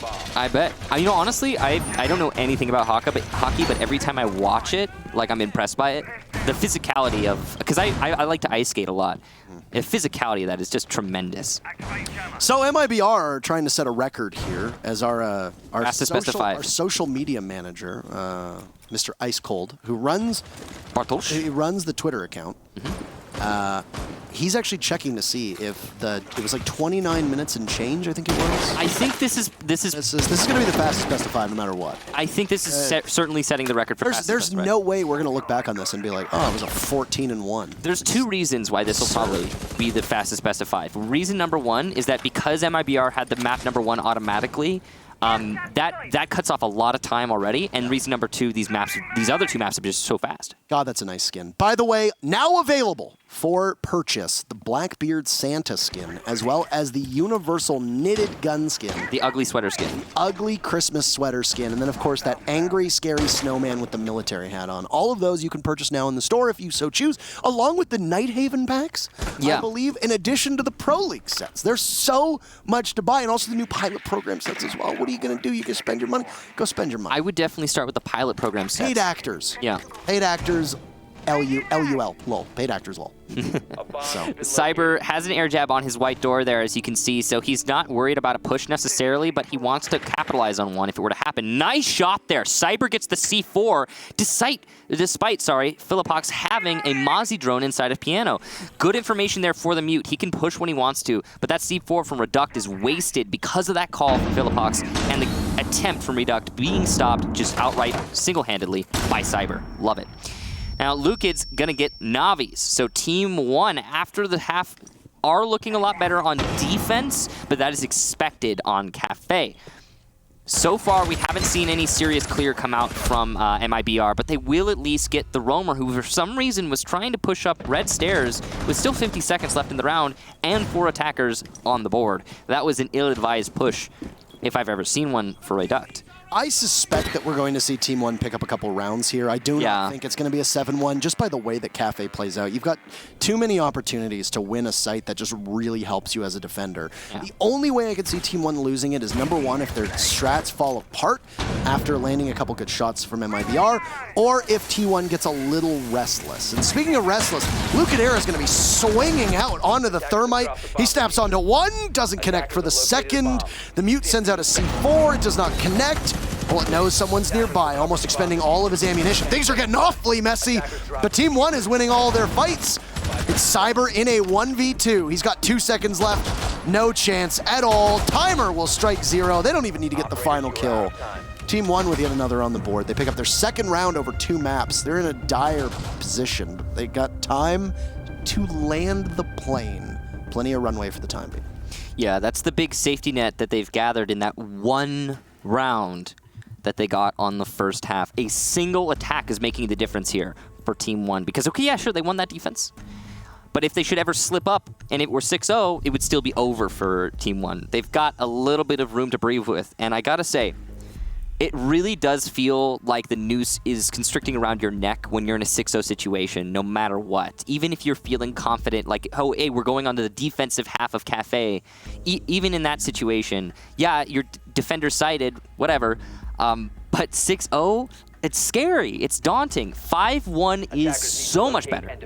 So Team 1 have got to be feeling a little bit better about their chances because of that. And after winning that last round, that will build some confidence in them, get them propelled forward as a team, and maybe even get them some more rounds. They are also falling in with MIBR's thought process of top floor reading as the primary bomb sites and then kitchen as the tertiary. So we'll see if that works out for Team 1 as well as it did for MIBR. Flynn?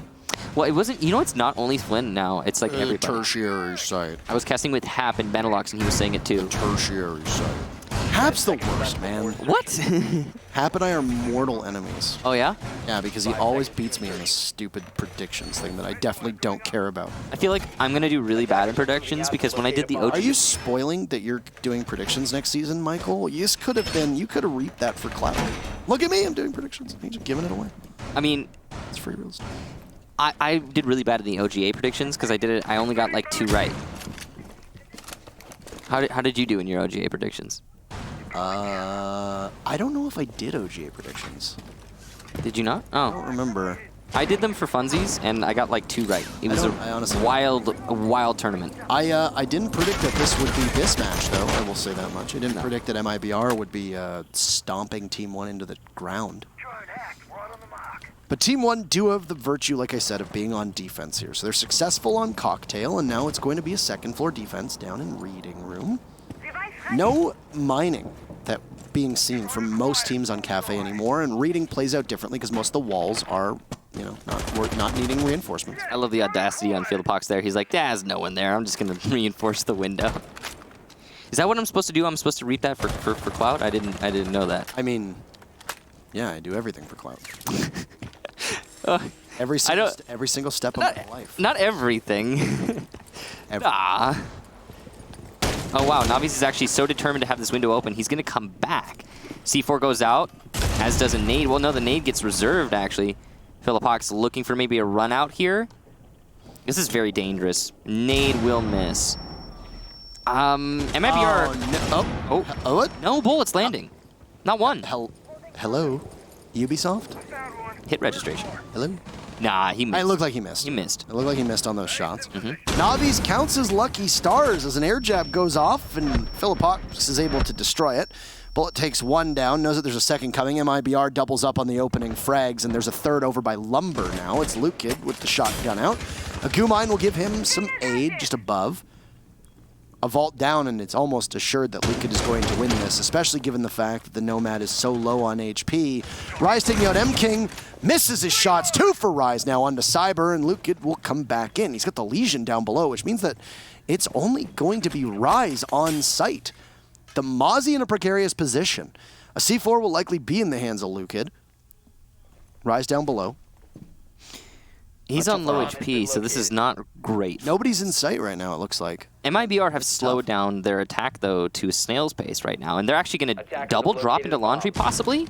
It sure looks to be close to that. Luca has the shotgun out, and of course this thing can dust any of your opponents very, very quickly. Oh. He gets taken out as they're inside a reading, so there is sight control. Navi's guarding Hugzord as the Legion's turn is coming up. C4 from Rise will go. It connects and misses. Bullet drop from Rayduck. Successful objective play for MIBR. They are 1 round away from going onto match point. Will Team 1 be able to stop this? Well, it's going to be all on the shoulders of Navi's. Rayduck drops, the buck moves up, and he's about to get pinched. He takes one down, sees the second, but Rise will win it. All he needs is the diffuser, and Team 1 will get their second round in a row. There's no claymores to watch out for. Rise? He doesn't know where it is. He doesn't know where it is. Oh, no. It's in a default plant spot. You got to get there. He's got tons of time. There we He's go. good. No question. A bit of confusion. Cue the yakety sax music. And down, down, and down, and down, and down, down, and down, and down, down. Team 1 wins round. Now, now, now, now, now, now, now, now. We got a little bit different, but it's okay. That's fine. You're welcome.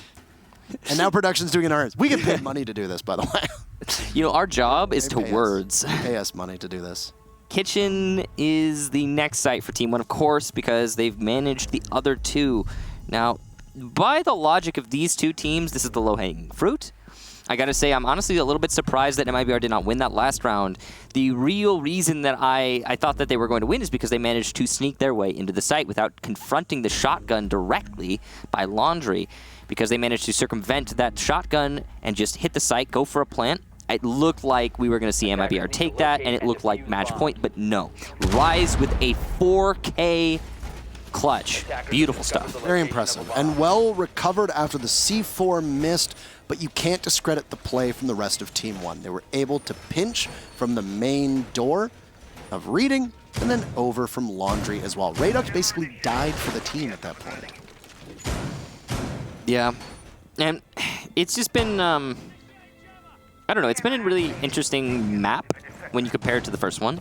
We're getting an actual competition, and I really like that. Team 1 putting up a heck of a fight on the defensive side. So far, it's still looking like MIBR favored, though. Even the rounds that Team 1 are winning, they're winning by just a hair, you know? Good information here from Reduct. If it doesn't get shot, it won't be shot in all likelihood, at least early on, because nobody has spawned on the north side of the building. It's so frustrating when you go for a spawn gig and there's nothing you can do. There's no one to shoot. Just give me somebody. No targets. Better luck next time. Now, let's see. MIBR, yeah, they're going to do a top clear. Okay, nothing too crazy here. They'll clear from top to bottom just to make sure that they've dealt with all the roamers and they can isolate all the anchors and execute them from above. That's a safe play from MIBR because they have a Buck, an Ash, and a Gridlock, and even a Nomad. So your Gridlock and your Nomad provide excellent flank coverage. So once you secure the top 2 floors, you don't have to ever worry about anyone from Team 1 pushing up those staircases in all likelihood because of Nomad Gridlock combo. And then the soft destruction, again, in abundance here for MIBR. I'm glad that Team 1 has made this comeback happen, and they can continue to do so. They'll start off well. They'll gun down Bullet. Goodbye to the Nomad, as you were mentioning that anti-flank presence. It's not going to be found outside of the hands of M-King with those track stingers. The droning, the problems that were created by Team 1's inability to drone, that should have probably been a headshot onto Lucadera. He predicted the movement in extreme, and Navi's was wrong in his prediction. Yeah. He went too far to the right there. That was rough. Yeah. That was rough, and Lucadera walks away with that one, even though maybe he probably shouldn't have. Let's be completely honest. It was a nice shot from Lucad, but yeah, it was a weird engagement. Oh no, a drop shot in this day and age. It's 2019, Philippox. It's almost 2020, in fact. And MIBR find themselves in a 2 versus 5, and they've recovered from crazier things before in this series, but I gotta say, Team 1 are looking a lot more stable on Cafe. Absolutely, and they're winning their gunfights too. There's confidence behind Team 1. They've got 2 rounds under their belt. They obviously know how to play this map on defense. I mean, they picked the map after all, and Rayduck losing a lot of HP. Wow. There's Team 1 there with a flawless round. Very well done, and they are 1 round away from tying it up. So much for this possibly being a 7-1. Yeah, I'm not seeing. I mean, this is certainly not a clear-cut comeback from Team One just yet, but it's looking pretty good. And MIBR 1 round away from match point, sure, but they're gonna have to put in some work for it. That much has been made plain. They have done something that is really difficult to do, even on Cafe. Defender-sided map, and they've gone for a perfect cycle. They managed 3 rounds in a row, which means they get to go back to their primary bomb site, that being the top floor. And this is where it gets, again, difficult for MIBR, because top floor was, yes, a win for Team 1. In the end, it was a 2v1, but still, they won it. Team 1 did, so that's all that really matters. This means they're likely to repeat it, and if that were to be the case, then, I mean, we go to an even round count. It's a second perfect cycle. Yeah, but different team. It's an answer back. And I'm honestly surprised right now that Team 1 are so close to bringing it to a toe-to-toe match here. Now, again, the last time these teams met each other was actually yesterday, I believe. And again, it was on Cafe that they played the first map. That went to 8-7. So, based on that result, this could be a pretty close one again. 8-7, and MIBR did win it in the end. Lucan is starting to warm up. That's a scary thing to happen. Fellapox has made his presence known after Skajina had been moved off of the team. So, Fellapox, you said he had a lot of weight on his shoulders, and he was making a big impression here. Well, he is. Doing an exemplary job in this second game. It's hard to be that player, you know? You're coming in, and the team expects this and that of you. And, you know, maybe you have a reputation for being the guy who can provide it, and that's why you're there. But it's hard to live up to that sometimes, especially in a high-pressure environment like the 6 Invitational Qualifiers. You know, this is the potential for you and your team to go and make a name for yourself on the biggest stage for Rainbow Six in the year. And that's another thing. It only comes around once a year. It's so weird to think about. Such an integral part of Rainbow Six. That C4 was shot by Cyber. He has been... That is like the 3rd C4 he shot this series, and we've only played 2 maps. It's impressive stuff from Cyber, but he will die on a long angle to the Maestro. That's Reduct just inside of backbar storage. For Team 1 as well. Yeah. Very well played so far. Backbar MIBR have shown almost nothing of confidence-inspiring play so far on attack. Yeah. Their strategies are not very well put together. The thing is that, you know, it's going to go to overtime if MIBR wins a single round. That's all they need to push into overtime. Yeah. And in which case, then it comes down to which team picked sides. And if Team 1 picked the map, then the likely side that's being picked is MIBR. Team 1 picked the map. So MIBR would pick defense, and then that twice. Yeah, and then they would probably take the map. And as they took the map, they would probably take the series. I think that's how it works, actually, if they win. Yeah, if MIBR wins, they will win this outright. As you can see, those little bright yellow strips at the top, those signify map wins. Rise with the run out, and nothing to be found, but position given away. There was Luke there to support, but he wasn't necessary because there was no one to kill. MIBR, again, very slow on their takes. The mirror windows are upsetting their pushes, I'm sure, but mostly I gotta say, MIBR are looking for fights in disadvantageous situations, and it's costing them.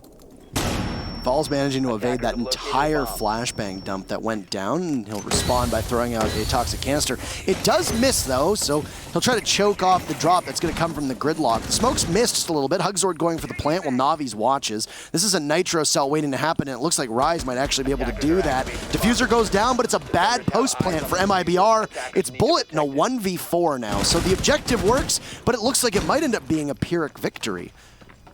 Bullet's in a really rough spot. An ace clutch with Diffuser down, and you know that Team 1 is going to play this appropriately. Then we'll tie things up, and it's anybody's game. He has no air jabs left. He has 1 stun grenade. He gives his position away as he can't challenge the mirror, and he's going to get picked from behind unless he finds salvation over by the reinforcement. The mirror will watch his walkout, going for the flash. There's the mirror. Gun down, but Lucid's defusing, running in, he can't stop it. Oh, is Bullet gonna get it? No! So close! And does he have time? Does he have time? Or will it be the clock? Striking 0 right down to the wire. MIBR takes it! My God! Break for Team 1! So damn close! What a play by Bullet. Match point, MIBR. Incredible. A round that through and through should have been Team 1's.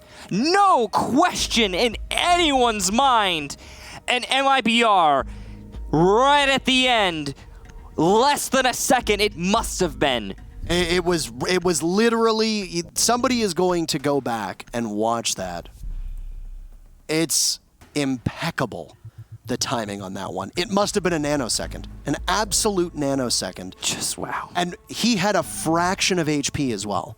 Bullet came so close to the ace clutch. He was a single shot away, and then the clock did it anyway. Can we just can we talk for a second about how perfectly Bullet played that game sense wise? That was Flashed the Mira, immediately went for the person he knew that was going to be watching the defuse. Yep. He forced the Jaeger off of the defuse by shooting at the wall. Yep. Jaeger falls off, Maestro goes to cover. Jaeger doesn't swing because they don't know if he's going to sit back on it. So when Jaeger goes back onto the defuse, Maestro dies, he has to get off yet again. That's 5, 6, 7 seconds you've just lost. And with it, the round. User's out of reach, yeah. Yeah, that's just, wow. That is a legendary clutch right there. That's for sure. We can go ahead and keep track of that one. Good job it was Bullet managed that one. And that could spell doom for Team 1, right? That could be the deciding factor for Team 1 in this whole series. You know, it's gonna be a heartbreak for them if they lose off of a round like that, but a momentous occasion for MIBR and Bullet as well. The big thing about a clutch like that is it really pumps you up. Bullet is on point right now. His team knows it, and it'll put them in a better mindset. No matter how you look at it, they're going to be playing. How pumped are you if you're MIBR? Oh, you're pumped way the heck up. You are going to be just in your flow. It's definitely a situation where I think MIBR are at their peak right now because of the high that they're going to get after a clutch like that. I mean, it really does enthuse you as when you're on a team and you see your teammate do that. Team 1 obviously very deflated after that. Yeah, it has the opposite effect for your opponent. M-King starts things off. There you have it. So MIBR 4 kills away from their trip to the sunny beaches of Montreal in February. But it's traded off by Philippox. Takes about 5 seconds. Philippox has looked undaunted so far through this series. Despite the disadvantage his team seems to continue to rack up, Philippox, as the new player, he's been looking pretty solid. That is unfortunate for Cyber, but those window frames tend to have that effect on throwables and projectiles. This is once again a cocktail defense. Cigar Lounge is no real contest. Mira being available, so it's a very interesting precedent. Philippox with a second kill, this time on the Hugzord. If Team 1 is going to emerge from this round with a fighting chance, it's going to be on the newest member of Team 1. Yeah, and I mean he's putting in his work. He's doing what's necessary. And currently the setup from Team 1 looks pretty solid. I don't think that MIBR are going to be able to crack this too easily. They do still have 1 stun left on Cyber, and that'll be really big where that goes. Yeah, but you have no hard breacher to open up any of the walls that you need. It's bottlenecks. So you're going to be bottlenecking, exactly. Yeah. MIBR are excellent at taking fights, but they are at the mercy of an unforgiving and punishing top floor that greatly helps the defense. Yeah, the real tricky thing is just where do you push? If Rayduct peeks onto the Nomad here, that's a very quick 3v3, which I would imagine would cause Team 1 to have to scramble, and that repositioning would be a significant issue. Back onto the spot, just waiting for somebody to get pushed out. A third for Philippox as Bullet Army crawls his way up, just narrowly avoiding the opening. I don't know if there's any intel here that's giving away the Nomad. M-King is on the roof, so this was a good start. A great shot from Bullet. He'll shut down Philippox for the time being and then go for the plant. But M-King is going to have to get to his teammate's aid. Do they really know? Luke peeks and M-King absorbs a lot of damage. Bullet goes down and M-King now in a 1v3. But he's going to give his position away and the diffuser does not go off. It's the timer for Team 1. They stay alive and we're going to need every single round of this matchup. Cocktail now goes in favor of Team 1. And they will rest their hopes on either reading or mining as their final sight before overtime. Reading or kitchen? You mean? Kitchen is locked still. Is it? Yeah, Michael, learn the game. What? No, because they defended it in the 3rd round. Oh, no, it is available. You're right. I don't know anything. I don't know anything. Okay. I don't know anything. I was wrong. So they're going to kitchen. I actually expected them. I wrote it down as reading before they actually picked their site. I thought it would be a reading. It's kitchen. Yeah, Double kitchen, they've actually. decided to. Remember when I was like, learn the game, and then I didn't know the game? Remember when I said At that moment, Remember when I said that one time? 20 seconds ago? Remember when I didn't know the game? Oh, no. Has it happened yet? Has it happened? Bomb located by Yeah, it's attackers. happened. Oh, People were, let me say, it was a lot of pogoos. that one will be on the subreddit. A lot of pogs, yeah. Sadly, the subreddit doesn't really seem to care about Latin America. It doesn't. It actually really upsets me. Like, we will literally go an entire play day of Latin America, and nobody will make a game thread, nothing. And Well, it's like, how are you Rainbow Six fans and you're not watching Latin America? What's wrong with you? We've actually had some of the most exciting clutches ever, like that one we just witnessed, in Latin America, completely overlooked. I would love to have heard, I'm assuming it's Melly and Retalia casting, could be wrong, I would 10 assume it seconds is. left. Probably. I would love to have heard their words, and just hearing Melly lose 5 his seconds left mind before insertion. over that clutch by Bullet, because Yeah. it is a thing of beauty. It really is. That's the sort of clutch that, really cements you in people's heads as a player of worth. So it's the sort of thing that it adds to your portfolio permanently. You can hold on to that and be like, I did this. And everyone goes, yeah, Bullet, you did that. And it really does put you in a position of great strength when it comes to the unfortunate thing that is true, which is, potential movement, no matter where it be, of people on your team or you going to a different team later in your career. Because that's real. Like, that's an actual thing. This is a professional game. And that stuff, you have to keep track of it. You have to be like, yeah, I can do this. Now, it's always cool to see a player achieve something like that. Now, we've got only a minute expended here in this round. But still, MIBR, they're being pretty safe with the way that they play. I'm not sure if you picked up on this, but I've certainly noticing that MIBR have gotten a little bit more focused, a little bit less spontaneous is the word I'm going to use. And It's like overtime might be upon us here with Luka getting an opening pick. it does seem like overtime right now. I think that pick was in from sight, but I'm not sure. It's a monumental comeback that's coming from Team 1. This is their map choice, so of course they weren't going to lose it, and they were in complete free fall earlier. That's a beautiful shot by Hugzord, and Luka giving his life away despite taking a chunk of Hugzord's on the way down. So I was wrong. It was not from sight. It was from White Stairs, and yeah, that was a good roam from Luka. He did waste a lot of time and get a kill out of it. Philip Hawks now playing the Jaeger close up inside of VIP. He's a big problem, and they're going to actually rotate. MIBR will rotate away from the main lobby because they're wary of Philip Hawks, who has been doing really well this match. Balls is over by the secondary bakery. Shoot away at the window, and people know that he's there now. He's going to back up Philip Hawks over by VIP yet again. It was a very exhilarating round 2 rounds ago, but things have largely slowed down. Both teams, as you said, focused, refined, taking every single round as tepidly as they can, I would say. The Valkyrie above could be a significant difference maker. M-King cannot land his shots, waiting for somebody else to peek him. That's going to be the Mozzie of Falls, who's taking a beating, as is M-King. Both the Aussies in bad position. Mozzie grabs a drone, and that's intel with the final 40 seconds of regulation. And keep in mind, MIBR can taste it. They are so close as Rayduct downs Bullet. Look at MIBR's health totals. They are in rough shape, and it is almost certain that we are getting into overtime territory. Luka did his best by getting the opening pick. Cyber is now on Valkyrie duty up top, looking for Rayduct, and he'll just continue to trudge forward. He's not going to be able to outduel Rayduct at all. There goes another. His Bullet barrels on in. Rise finds him, Falls is there. Hugzord in a 1vx, but it doesn't matter. Both teams will take their respective halves, 5-1, and overtime awaits us. So we get a match here, ladies and gentlemen. This is going to keep going. We got ourselves a ball game. Yes, sir. And, well, okay. We've got a really interesting one, that's for sure. Interestingly, MIBR on attack. I thought it was he who picks the map does not pick the side?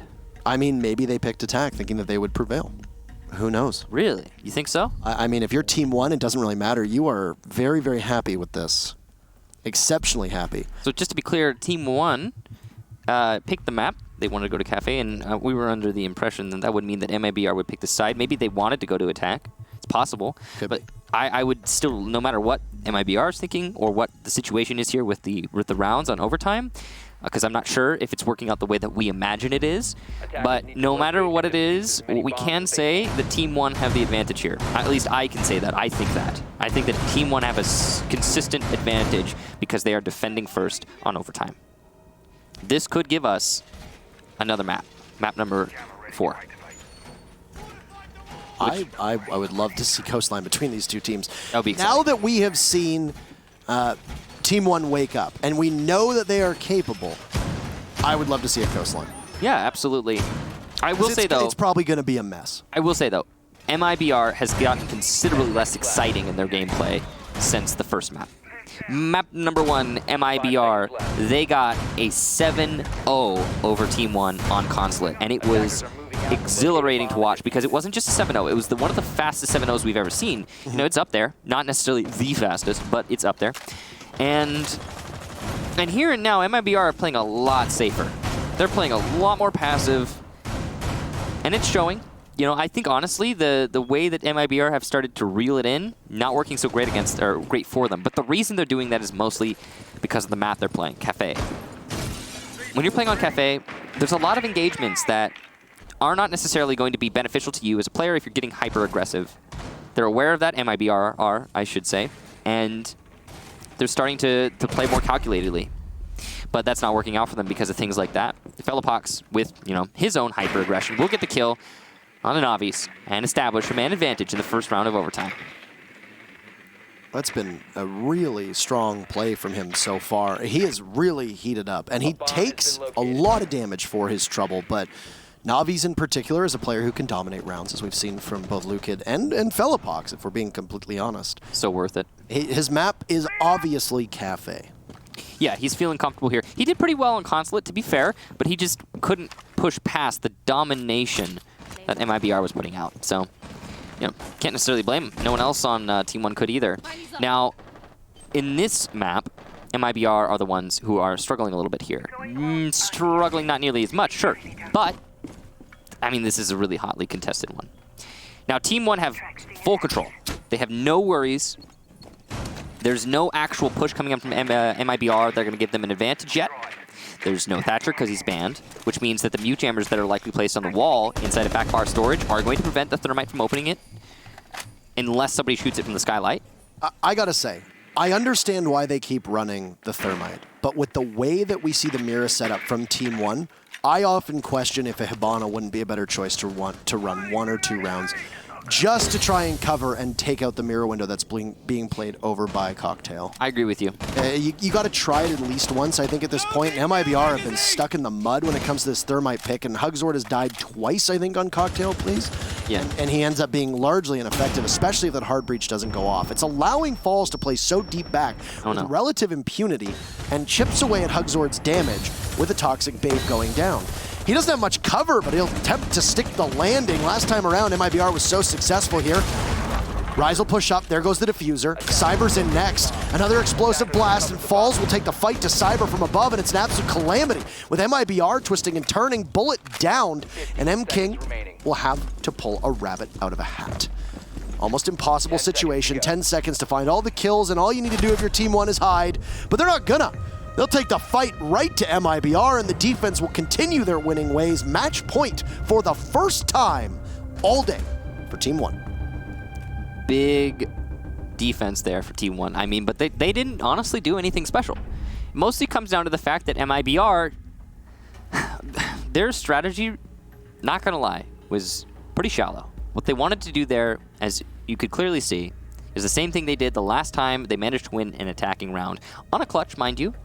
But it was to isolate the default plant spot, get that plant down, and then play the post plant. But this time, we didn't see Team 1 let that plant happen because they recognized that if they did, it would probably cost them the round. So as the plant was going down, Team 1 did a number of things. Smokes to cover lines of sight and to force MIBR to reposition on the cover for the planter. C4 to deny the initial planter. And Falls, very importantly, pushed up to the default plant spot with a shotgun, and that is a situation that is really hard to win as the attacker. So good play there from Falls, not only for his smokes, but also for his denial, hands-on on the default plant spot, and then also excellent C4 to deny the first plant attempt from MIBR. Now, MIBR, to their advantage, will get to go to a defensive round. This will likely bring it to a 7-7. At that moment, in all likelihood, we will see Team 1 take that final round and push us to map number 4. But that is not definitive. There's definitely a chance that MIBR could win an attack on what would either be Reading or Kitchen. It is just a slim likelihood, considering MIBR have thus far only successfully attacked the top floor of this map. That's a rough spot to be in here if you're MIBR, but you can pull the, I guess, the ultimate comeback, which is win this one and then try to take the very final round. How deflating, as we said it would be for Team 1 after that MIBR victory. We thought it would result in more, and it really hasn't. There's been 3 consecutive rounds from Team 1, at which the defense just seems to be better. Doesn't matter about the momentum here. But if you're MIBR, you were sitting at a 5-1. All you needed to do was 2 rounds. That was it. That's it. It's the equivalent of, in football, American football, of being at the 10-yard line and being unable to convert on a touchdown. And, well, speaking of conversions, it's a first down for Team 1. Pardon the pun, onto Cyber. That's very bad for MIBR, of course, you know, just because, yeah, it's a man, but...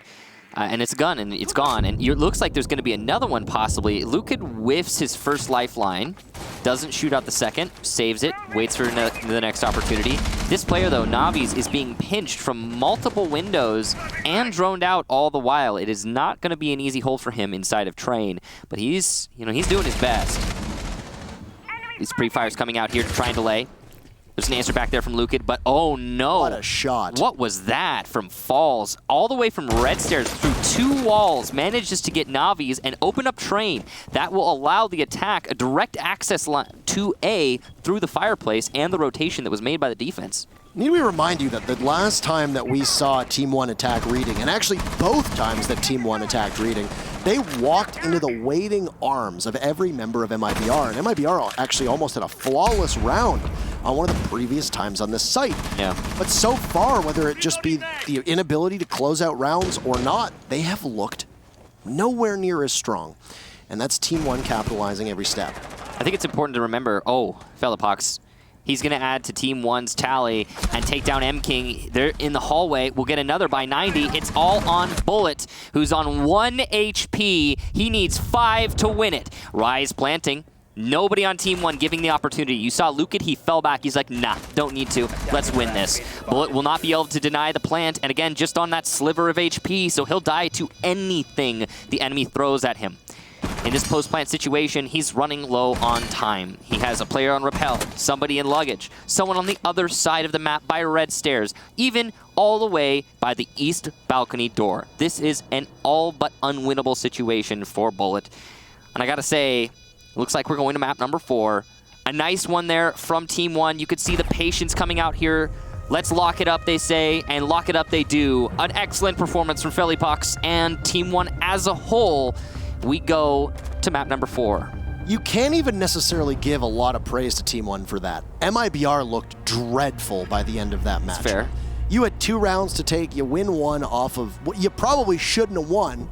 That would have been a flawless half for Team 1, and this map would have been over without overtime. It didn't even really matter if overtime was needed, because once they started to get their way, it was all over but the crying. I am disappointed with MIBR in that matchup. I am very disappointed. The MIBR that showed up on Consulate and the MIBR that showed up on the first half of this matchup disappeared. And Team 1, who looked dreadful themselves, they looked absolutely miserable. It was one of the worst qualifier performances I had seen from a team in any capacity, let alone some of these meme teams that show up. Team 1 looked like they had no right being here. And what did they do? They fixed their issues, and MIBR fell apart. They were peaking when they shouldn't peak if you're MIBR. They were taking fights you shouldn't take, and they missed so many shots.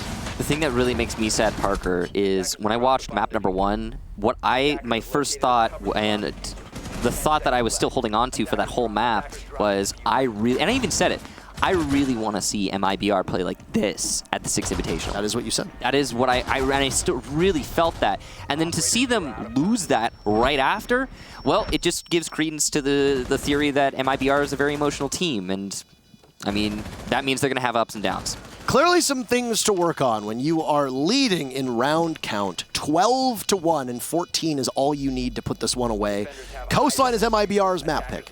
Do they make it happen? Well, we've got a break for you, but then we'll come back with our third map. So much for the fastest best of 5 we'd ever see. There's still some life in Team 1. We'll see you in a few minutes. Attackers are activating the bomb diffuser. Defenders have eyes on the diffuser. Attackers need to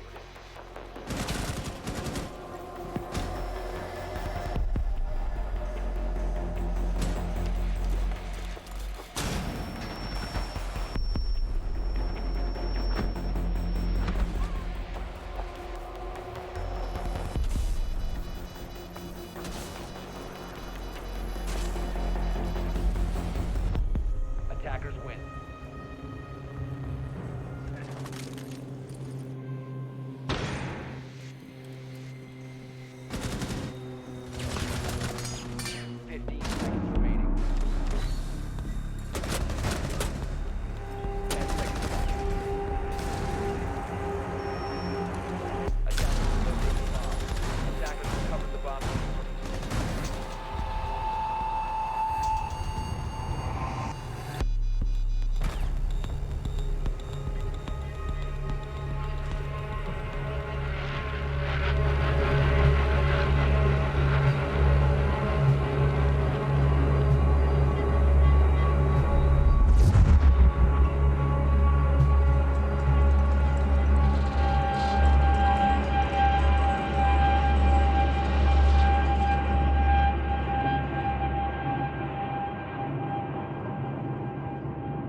You know, I can very faintly hear myself shouting in the background of that video right at the end. And I know that because I'm very vain. Like in the video about the 6 Invitational. Oh, the 6 Invitational? Am I in there like anywhere? They're often known as the best team in the world. Yeah. Without ever having the distinction. Am I in that one? Because I don't... I think the only call you can hear is mine, and that's when G2 wins. Sorry. It's okay. Sorry about that, man. Anyway, welcome back to the Latin America Qualifiers. My name's Intero, this is Kickstar. Hello. And we started off with MIBR up 1 map because they came out victorious in the winner's bracket, going up against Team 1, who emerged from the loser's bracket, the lower bracket, because, you know, we don't use the word losers here because that's a mean word. MIBR absolutely annihilated Team 1 7-0 on the very first map, and we thought this might be a quick one. And then map 2 starts, and MIBR goes up 5-1 on Cafe, and we're like, wow, this is going to be over before you know it. And of course, it requires every single round except for one after that, and Team 1 storms back, and well, by Jove, they win it 8-6. We are now going back to MIBR's map pick here on Coastline, and it seems like while Team 1 were missing their shots before, they are hitting them very much now, and a map like Coastline is going to play into that excellently. Yeah, MIBR lost their fire in map number 2. Not sure what happened. Map number 1, they looked so alive and so precise, and it looked great. And map number 2, they just stopped. MIBR kind of, I'm not really sure. They pumped the brakes and slowed down, and they didn't work together. That's a really big thing. There were a lot of moments where we would see 2 MIBR players about to collapse on one Team 1 player, maybe on white stairs or something. Someone's coming from below, someone's coming from above, and then they don't push at the same time. And then the refrag comes like way later, but it could have happened then. It could have been even nobody dies on MIBR, but the teamwork kind of fell apart in Cafe. The big question in my mind is, will that be the case on Coastline? Because it's entirely possible that MIBR doesn't like Cafe very much. What I will say to negate, well, actually disagree with that outright, is that they beat Team 1 the last time they were on Cafe. Wasn't it 8-7 though? It was 8-7. So they won by a hair, and this time it was 8-6. It probably shouldn't have even gone to overtime. The ESL Rainbow Sixers, by the way, if you don't follow us, at ESL Rainbow 6 SIX. It's not the number, it's at ESL RAINBOW SIX. At ESL Rainbow 6. Follow the account if you don't. Excellent memes, top tier content, and of course it updates you on when matches go live and all that jazz. They uploaded a picture of where the timers literally struck 0 on both the diffuser and the clock. It was a nanosecond, that's all it was. So when you say that even a second counts, well, in this case, less than a second counts too. Coastline is on deck, map number 3, technically map number 4, because the first map, which was quote-unquote Villa, was surrendered to MIBR as they get the 1 map advantage for winning the winner's bracket. And now, we'll see what they're able to do. MIBR bans first. They'll get rid of Dokkaebi. She's a very popular ban here on Coastline. Her gadget is annoying. It rings your phone as a defender, which you use to watch cameras, and you have to shut it off. It's great for locating roamers. It's great for executing. It's good all around the board. Her kit is not that bad either. She's got a boss G with an ACOG now, if you really want to use it. But most people are going to be running her M14 DMR, in addition to either the C75 or the SMG-12, and then she has the secondary ability to hack cameras when you die as well. She picks up your phone, and then the intel feed is hers. Additionally, she also comes with smokes and frag grenades, packed to the gills with utility, and she's going to be removed along with Nomad, Echo, and Valkyrie. Valkyrie, a very popular band for MIBR, and a very strong operator here on Coastline because of the square/rectangular orientation of the map. Valkyrie cameras outside, excellent at gathering information, and with how happy-go-lucky both of these teams have been today when it comes to runouts, you want to bring some anti-flank utility. Well, you don't have a Nomad, so you're going to have to rely an awful lot on a gridlock and lots of Claymores, and if you're going to run outside, you got to have operators that can gather that intel outside, like Valkyrie, but she's banned. So here we go, round number 1. Hookah Lounge and Billiards, defense for MIBR. Are they going to be able to put this one away, or are we going to see Bank as our equalizer? The big thing is that Mira is still in play. She will not be brought for the first round as Bullet actually 6 picks off her. That's interesting. Though it makes sense. If you're going to bring a Mira, usually you'll 6-pick into her to try and keep your enemies guessing. But keeping them guessing is a thing you could do just by saying that you're going to bring her as well, and then not. So we'll see what we'll see if that works out well for MIBR. The Mira is not the most powerful operator on this site, I gotta say. So it's possible they brought the Mira to try and persuade Team 1 to thinking that maybe, oh, we're going to defend Kitchen, or, oh, we're going to defend Penthouse, in a bid to make Team 1 bring the wrong operators using their 6-pick. I don't think that worked for MIBR, but, you know, again, at least they're going to make Team 1 think about it a little bit. Now, Hookah Billiards is the primary bomb site for most teams, so it's not terribly surprising to see MIBR bringing it here. Usually you'll have a pretty extensive roam on this site. If you just anchor this site, you will get isolated and shut down by the attackers. And that has always been the case for pretty much every site on Coastline. That is one of the hallmarks of the map. You have to be a mobile team on defense, or, you know, you'll die. Mobility is survival. I suspect we won't see much Goyo here, as his shields will likely work against you, as you want to be playing behind them tightly and holding angles that will most certainly result in your death. First kill's going to go to Navi's. He dusts Velopox, the standout performer from map number 2. I guess technically map number 3, I guess. It's the second map we got to see, and it's the third map of the series. So it's a little bit odd to say it, yeah. Yeah. That was a drone hack there, but I think Team 1 managed to shoot the drone before we saw Navi's move it, so no information from that one. Reduct is going to get Cyber. So refrag, though it be belated, for Team 1. I don't think it's worth it taking the Buck out if you have to lose the Jaeger, providing all of his Magpies are down. Yeah, I'd say so. I'd say that's a solid trade there for MIBR.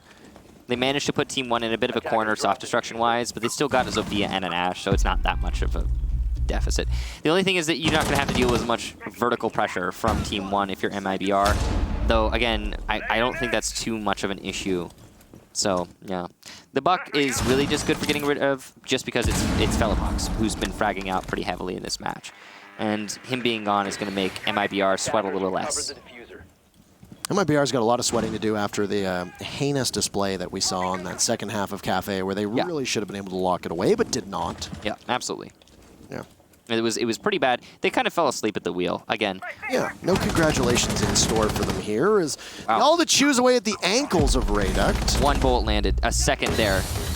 Bullet isolated by some smoke as Lukid is in, but Bullet pulls the trigger just a little too late. He takes the head clean off of Reduct with Navi's there, as it's just the kill feed lighting up. Lukid needs to be picked back up. This is a C4 waiting to happen, but Bullet pushes in, inadvertent as it may. M-King with the Alda. This is an excellent spot to be in. Not really want the Bailiff in this particular instance. He's got too many soft walls, and if he gets pushed from his right, he is doomed. He doesn't hear anything. Waiting to see if a plant is going to go down. Look at how low their HP is. This shield is being his undoing. Peek once, that's all he needs. Oh, just a single bullet or two. 15 seconds remaining. Plant going down from M-King. Could be in the open, but it looks like it's behind the shield. M-King takes out Lukid. I think he knows that it's going off behind the shield, and yes, indeed. Oh, no. He doesn't see it, though. Neither does Falls, or both of you looking in the same direction. Team 1 gets it. M-King, how do you not see him through the slats? It was clear as day. Unfortunate for him. And that's why those shields are so strong. First round goes to Team 1. First things first, the initial pickup there from Falls and the frag on the player pushing him from the hallway, massive. That was a Falls round through and through. He managed that almost single-handedly, I would say, right at the end after that, you know, the first team fight came out. After that, though, I gotta say, Battle of the Potato. How did neither of them see each other? I mean, you know, see each other at the end there, sure, but also on the corner battles. I mean, M-King missed so many opportunities to kill both of his enemies. And then it wasn't just him, too. It was everybody. It was Falls, as Lukid. I mean, oh, man. That was a really, really wonky round. Yeah, so many things could have gone wrong there, and nobody pushed M-King from either side. They knew where his position was. They had a soft wall next to him, and there was still a Zofia stun available as well. They waited until he went back to the vase before using it. They could have blown open the wall and pinched him. Team 1 really executed that so poorly. You've got a Maestro on a soft wall. You've got a Zofia who can see that soft wall with an explosive still left in the lifeline and Ashe not too far off. Here's what you do. Zophia's in pink. She blows up the wall. Ashe is standing there. M King is Defender dead. has left Done. the area There you of go. operation. That could have been the throw of the century from Team 1 if M King had landed those shots, but lucky for Team 1, He didn't land it. didn't see anything. He missed so many shots. Like, there was even a moment there where he could have killed the Ash on a long angle, and he had 2 bullets in the magazine, and he shot right above the Ash. That's just oof. It's either going to be a heroic play or a fatal mistake for Navi's, who gets droned out inside of Record Hall and engages on the window. There's a Buck there who'll go safely to the roof. No, he'll go prone, or rather, Navi's will go prone as the Buck goes on upside down rappel. Cyber here to support Navi's. He's got hold of 90, so he can cover the rotation, but there's someone on main lobby stairs rappel. It's dangerous rappel, but it can be advantageous. I don't believe that name. I said I don't believe that name. That just got banned. Who got banned? I didn't see it. Their name was I'm Not Hacking. Of course not. UB doesn't believe you either, apparently. Falls takes a chunk of damage to a C4 as a second EOD gets burned, and Rayduct gets opening kill on round number 2. It takes about a minute or so, so I suppose decent timing here as it's once again another hookah defense from MIBR. They are going to try the same thing, albeit with a bit of a different spread. Falls is the only one who's lost any health on Team 1 as we hit the halfway mark, and I think they're baiting somebody from MIBR on Cool Vibe stairs. Rayduct will drone himself in. There's going to be mute jammers aplenty on that highway leading on up to Cool Vibes, as Utility's just going to get drained out. Waiting for the feed again, and Lucan takes so much damage. M-King is just getting away with murder here at this position. He's been able to destroy the feed of 2 separate operators. The crazy thing about that angle is you can see through the doorway of VIP and through the hallway outside of VIP, so nobody can cross you there, and from that, well, you control the entire push. So it's a very powerful position to hold. Cyber will get Philippox on the roam. That's the second round in a row on this map where Philippox has managed to do absolutely nothing. Their diffuser. Well played so far by MIBR to bring this back even, and they're not going to need too much with the remaining members of Team 1 in order to take them out of action because they're so low on HP. Reduct going to get a good push here up blue, but he's got to be careful. It's all going to be down to timing. Because M-King plays that hole through the drone hole to the VIP door, he's not always holding blue stairs, so Bullet's going to have to refrag M-King in all likelihood if anyone pushes up blue stairs. But it looks like it's a hookah push here from the attack. Team 1 collapsing on Bullet, applying a lot of pressure to the mute in this corner. And he's also eaten a lot of damage already. He'll cross and die to rise on the hookah door. But the gas canisters could delay this immensely. M-King from the blue stairs doing some work, getting falls. He hit a second, nearly actually misses it onto the line and then loses the fight as the push comes through the hallway. It's all on Hugzor, but he's got a great spot to win it, and he will. MIBR win their first round of this map. It comes really close, too. That was way too close for comfort if I'm MIBR. Yeah. I'm not exactly getting a lot of confidence out of that particular round. Nor would I. I mean, you know what's weird? He didn't kill the guy after he downed him. Maybe he was just saving the shot for the potential secondary rush? Yeah, I think that he was worried that he was going to get the kill and then the pump would have been probably mid-push. Smart play. Smart play. That's the mark of a true professional there. Yeah. And at that point, by the time the call is made from the downed Lion, you're not really getting that much out of it. True. So, I mean, good win, but as you said, too close for comfort. I don't think that really speaks to MIBR's proficiency as much as it was the fact that Team 1 waited to the last 20 seconds before they started to push. 20 seconds is not a lot of time to collapse onto a bomb site. No, not much at all. Didn't work out. And here we are at 1-1. Kitchen now for MIBR. A little bit different. We've seen billiards twice so far through this map.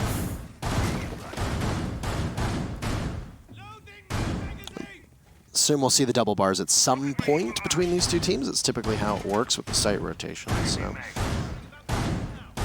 Probably. I mean, so Penthouse is a shunned site now. It's a little bit shallow.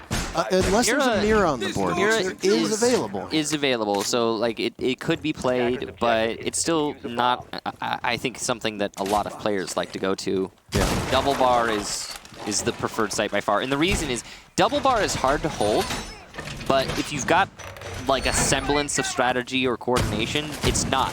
So like you don't see it in ranked because of that. In ranked, you're dealing with usually a lot of people that you don't know. It's hard to coordinate that site. But if you've got a basic setup for double bar, it's actually a really good site. The big issue with double bar is that if you don't hold lobby, you're done. Yeah, If you don't hold lobby and you don't hold bathroom near kitchen, you're totally out of luck. Because lobby enables garden, and garden enables holding blue bar, and there you go. Additionally, if you're playing penthouse, you got a Buck or a Zofia down there. Say goodbye to the entire floor. True. So that's a major problem. Even a sledge can work in a pinch down there. So the thing there is that, of course, it takes a long time for the attack to clear that out, assuming you're playing it right as defense, or it should do, you know. But here we are currently on kitchen, which is a much more standard site. You see it more frequently. And Bullet just avoids death by a hair there. He should have died, but Felipox missed his initial shot. His nade's going to go out, and it will miss. Lukid from 90 doing some serious damage to Cyber. Finish him off. There's a wide peek there from Mozzie. He gets refragged, but he gets someone before he dies. So great job there to Bullet, at least somewhat punishing Team 1 for that clear. And M-King going to add to the tally for MIBR and get another upstairs. The way that we see these rounds playing out is usually it goes down to a 3v3, and then there's a good lull in the action for at least a minute or so. I mean, Latin America does tend to be a little bit less predictable in that sense than we see from NA and EU. It remains to be seen if that's what's going to happen here. Drone goes by, and it very definitely spots M-King inside of security, so he's going to have to scamper off and reposition himself to fight a new day.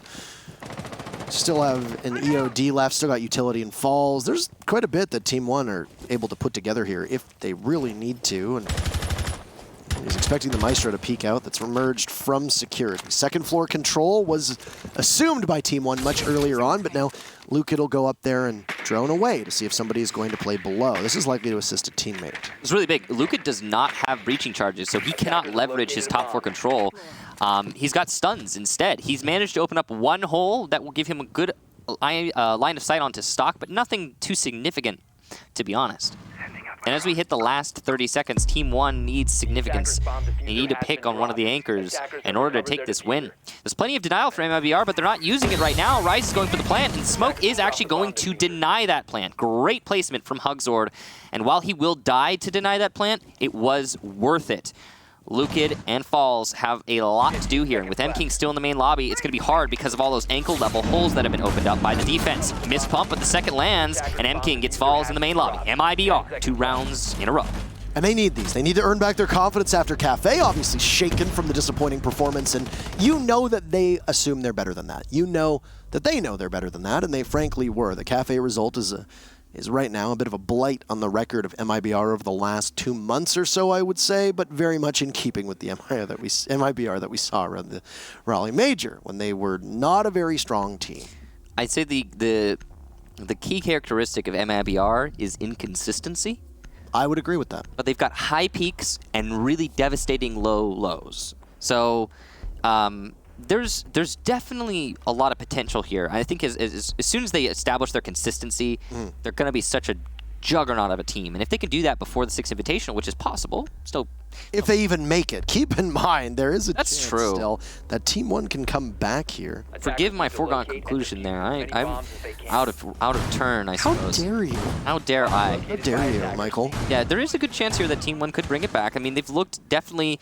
On Coastline, it's not a clear-cut winning situation for MIBR, so there is that. They're racking it up on defense, at least with the 2 so far. We do see a Goyo come out from Cyber. I'd assume that on a hookah defense we weren't going to see it. It's a double bars defense, though. Yeah.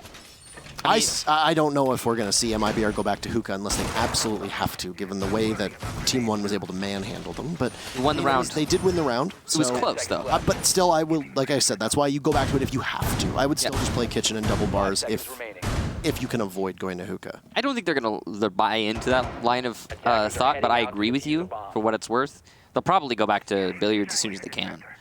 I mean, that's what most teams do. I mean, usually they'll just go with their comfort pick, whether or not they're successful on it. Maybe we'll see something different from MIBR. I mean, that would add to their professionalism, that would add to their consistency, that could add to their ability to read their opponent. The truth is, the reason why MIBR were struggling on hookah billiards is not necessarily because they're bad at defending it. It's because Team 1 are good at attacking it. Now, on double bar, looks like it's going to be a top floor clear. That's pretty standard from Team 1. Pretty standard from anyone, really. You're going to clear out upstairs, use that vertical presence to your advantage. You've got Buck. Now, this is really big. The Buck needs to not die early on. Filipox has died early in these rounds pretty consistently, even on the one that his team managed to win. He's going to drop the main lobby, and the shield will prevent the kill, and he'll die the first frag again. There goes Philippox, and it's refract, sure, and even 2 Twice. for Team 1. But that's your buck shotgun gone. And that's like, I think it's like the 3rd time Philippox has actually died early. I'm not sure. He's not having the same success on Coastline as he did on Cafe, that's for sure. Yeah, that's definitive, yeah. Goyo has not been a good choice for the 2 times that we've seen it from MIBR. I actually think Goyo died to his own shield last time. Rayduct putting in good work, eliminating M-King. And the double bars look like they're falling very quickly. Yeah. Huxord next to be pressured inside a Sunrise bar with Bullet engaging. See, this is the type of thing from MIBR I don't understand. You don't need to engage there if you're Bullet. You're already down. You're down 2 people, and you're just peeking for no real reason. He'll level Rayduct, toss out the C4, almost get the planter, rise on low HP, but Bullet is completely blind, full blind, firing away, and Team 1 will equalize. Could you imagine if that got the planter? This is what I said about MIBR. This is why it's so frustrating to watch, because Bullet did not need to peek that. You're in a 2v5. Let them come to you. Yep. You have a Mozzie on the board. You have a Mute on the board. You're stopping the way for drones to get in. There's a very small likelihood that they have the intel that they need to push you. Make them do the work. You do not need to commit to that fight at such long range when you're in the middle of the bomb site. The reason he did that is because he's thinking to himself, okay, we're at a man disadvantage. We need to re-engage, and I need to like leverage some kind of man. He needs to kill people, basically, is what he's thinking. I need to get kills so that my team can be back in this round. That's what's going on in his head. So he thinks, oh, I'm a playmaker. I'll go playmake. But I agree with you. In that situation, it was the wrong move. Obviously it didn't work, but he was kind of running around in the middle of the site like, hey, I'm exposing myself to 3 different angles at once. Shoot me, shoot me, shoot me. You know, we did get that kind of effect going on. So yeah, wasn't great. I gotta say though, we're seeing that all over the place for MIBR. It's not just Bullet. You know, pretty much most of these engagements are MIBR wide peeking Team 1 collapsing on them. That is the ones that go in Team 1's favor. Often it's the other way around, where Team 1 will make some kind of egregious mistake, and then MIBR will capitalize on that. It's kind of messy. This is not the same kind of refined play that we were seeing in map number 1. Again, I'll say, I don't think that MIBR are as proficient at Cafe or Coastline, from what I'm seeing here, as they are on Consulate. And to say that it is a map thing is kind of disheartening. Yeah. You know, because it means that, hey, you know what? Guarantee you, whoever plays MIBR in the group stages, they're going to go back and watch this, and they're going to be like, yeah, we're not bringing them to Consulate. We're not bringing them there ever. That was a really nice shot there from Navi's. Don't want to gloss over that. Very clean kill. And, oh my gosh, Parker, who... It's Philippox again. I saw the sledge, I'm like, oh, it's probably someone else, and then I check it. Nope, it's Philippox. Here comes a push up the main stairs, and Falls will take out Cyber, who is the flank watch for Navi's. In Hall of Fame, Navi's is having not a great time as he is being collapsed upon by 3 players, albeit very slowly. Navi's, though, actually escaping from that collapse. He'll vault into Garden and drop downstairs to play below with C4. That is honestly surprising that he got away with that. It's actually amazing to me, the amount of things both of these teams are getting away with. Yeah, no, there's some serious mistakes being made, and ones that are not being punished. It's kind of hilarious in a way. Again, such a stark contrast from what we saw in map 1. Falls is on low HP, so he'll probably die pretty easily. MIBR have a decided advantage here, though I don't know. There's still plenty of utility for Team 1 to actually try and leverage the advantage back in their favor. I don't know what's been going on with these Goyo experiments, but I gotta say, Goyo has been so ineffective. He's dead yet again. And we're missing Jaeger, too. Yeah, With this lineup on attack? Yeah, I'm very confused as to why they've tried to do this. I have not seen MIBR be able to pull off Goyo successfully just yet, and I'm sorry if my frustration for MIBR is getting to me, but they are much better than they are playing right now. But that's a good swing, I guess. You still don't really need to peek that if you're Navi's, but he's feeling mighty fine, and he takes out Falls. EOD keeps him in place. He can hit the deck when required. Diffuser has been dropped as well, so will need to be recovered at some point. It's over inside of Aqua, so that peek from Navi's was actually quite a smart idea. 3rd kill for him onto Rayduct. He'll have to find some more if he wants to be able to pick up on the ace. Spotted on camera is Luke Kid. Rise takes out Bullet, so there's still opportunity. The Mozzie is there. 4 kills! Is Navi's going to be able to get them all? The greatest Pokemon trainer that ever existed. He's going to have to catch them all, and in comes Rise! Does he get the ace? No, it's M-King. Suspense, ever so. This yin and yang between MIBR and one will continue onwards as MIBR picks up the lead yet again. Nice round there. Nice attempt at an ace there from Navi's. I almost thought he was going to get it. But, I mean, a win is better than an ace. So, no hate to M-King. He played it smart. There are moments where we've actually seen it be where there's one player left on the other team and, like, say, 3 people left on the defending team. One guy on defense gets a 4K. He's like, let me get the ace, let me get the ace. And the 2 people on his team throw for him so he can get the ace, and then they lose the round. That's happened. Let me get it. Oh. And then I imagine if you're actually on a team and it's something like this with the stakes this high, no one would talk. Who's getting yelled at eventually? I feel like it would be dead silent. Yeah. Like, no yelling, just dead silence for like a solid 2 minutes. And then someone would be like, you guys are idiots. Yeah, we can't do that. That would be hilarious. No, but I'm sure it's actually happened before. I'm pretty sure I've casted a few of those. But now, kitchen defense. Located by attackers. And this has worked for MIBR in the past. In fact, I would say this is probably MIBR's best site. They've only gone to it once before, but the one time they went here, it looked pretty solid. The Billiards defenses, I guess that last round was the best round we've seen from MIBR so far. But I don't know. Overall, I'd say kitchen is looking pretty good for MIBR. So this could be a 4-2 here, which is a good spot for them to find themselves in, of course. Bullet rocking that beta skin. No. I was going to say he's flexing on that one. He is flexing a little bit. See, the thing about that skin is, honestly, I don't think it looks very good, but it's like all about the, oh, I was there. There's only one way to get it. Yeah. Play this game in beta. And you can't get it anymore unless you got a time machine, in which case I'd really judge you if you used it to go back in time and get that skin. That'd be, yeah, I mean, honestly, a little scummy. Rayduct with the opening frag, right as the EE1D burns through. Final defense for MIBR before the swap. That's a really good operator to get picked off early on. Of course, it's not utility necessarily wasted as much as it is locked down. Those evil eyes don't move anymore, and they don't zap, that's for sure. I don't know what you're doing. Why? I don't get it. And why? Navi's with the SMG-11 in hand, peeks an ACOG through Cocktail Door, through Sunrise Door, rather.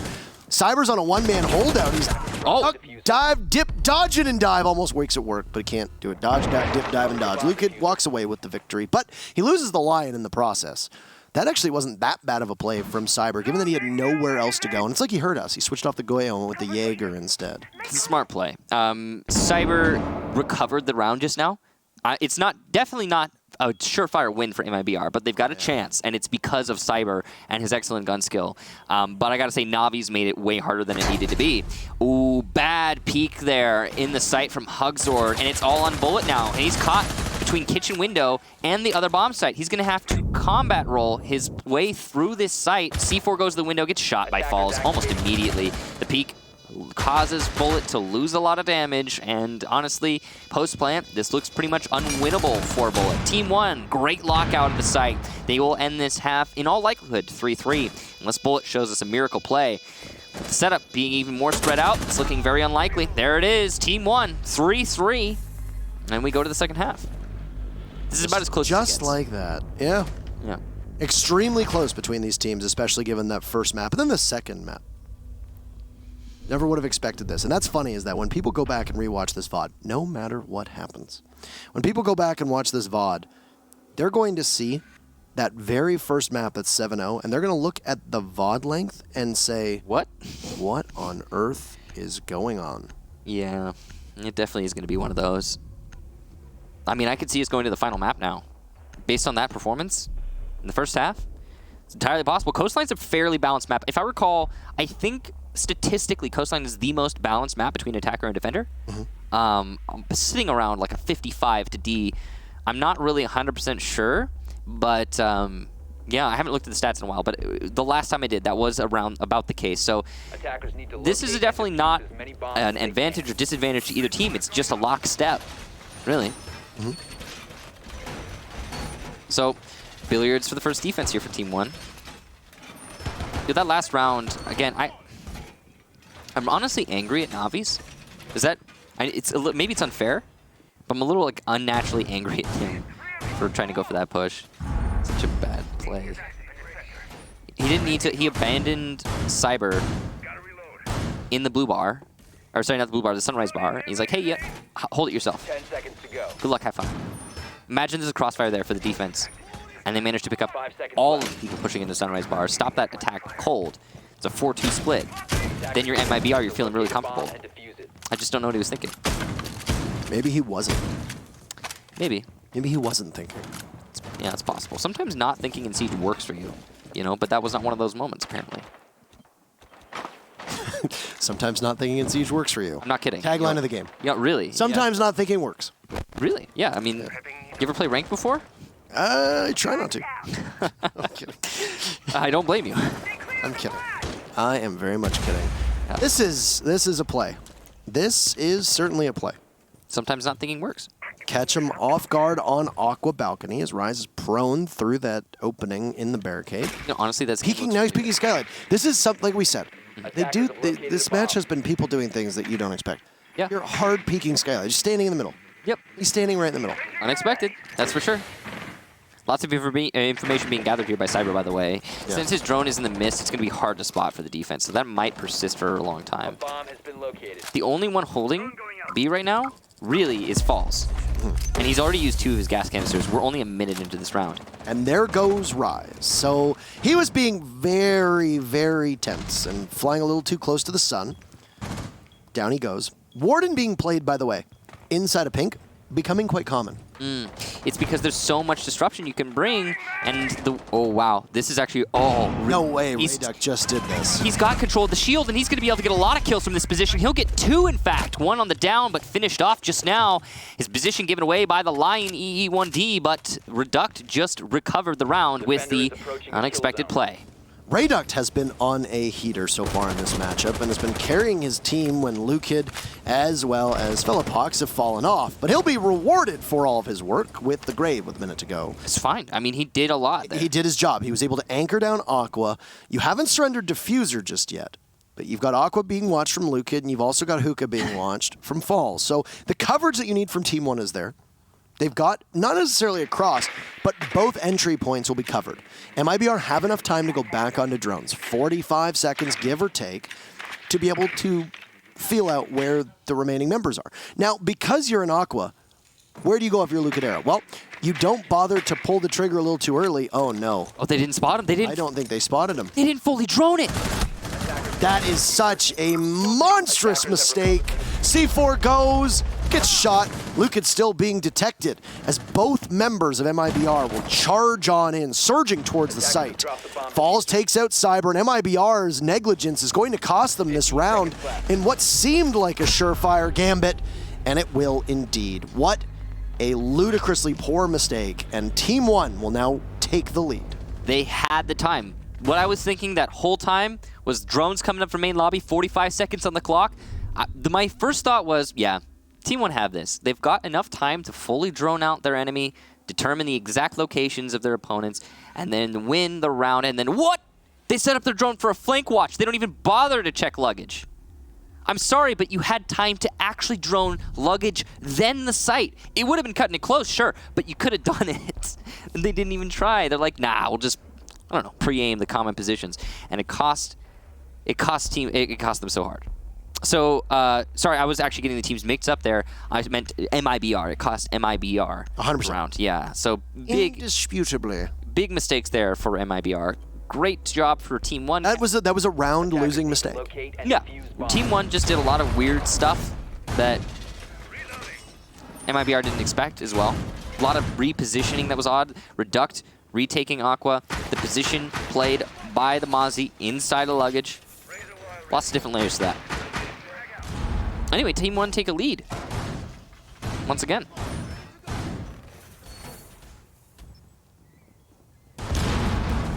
Now, I hate to say this, but unless these teams are able to course correct here, right now the victors are the people who are watching this matchup, as you rightly pointed out, and realize that both these teams are going to be limping into the 6 Invitational unless they can fix it. They will have half a season of Pro League beforehand. But we have gone from what could have been a really exhilarating match it's hard to not watch this and see how close it's been and still be somewhat deflated because both of these teams are throwing opportunities that they should be capitalizing on. And half of these rounds haven't even necessarily been one team outplaying the other. It's been which team plays the least worse. Yeah. Yeah. Yeah, I would agree with that. And it's, you know, it's kind of hard to talk about, to be honest. It's a sort of situation where you're trying to isolate what makes the round go the way that it goes, and usually it's something incredibly negative. And you know, it's weird to talk about. Now, it's not always the case. We've even seen some really impressive play from both squads as well. Reduct, for example, in that last round, he was a hero. We've seen some amazing stuff from Cyber as well in the last round of the first half, even though Team 1 still won that. You know, there's been some impressive stuff all around. Now, Team 1 have switched back to the Goyo, but they've kept the Jaeger, so they're playing both. And wow, that's a really nice pre-fire from Reduct, and Cyber goes down early on. And I say early on, half the round has transpired. That's a weird engagement for Cyber to lose, if I'm being honest. EE1D coming off again. Oh, no. Did you miss that? I saw that.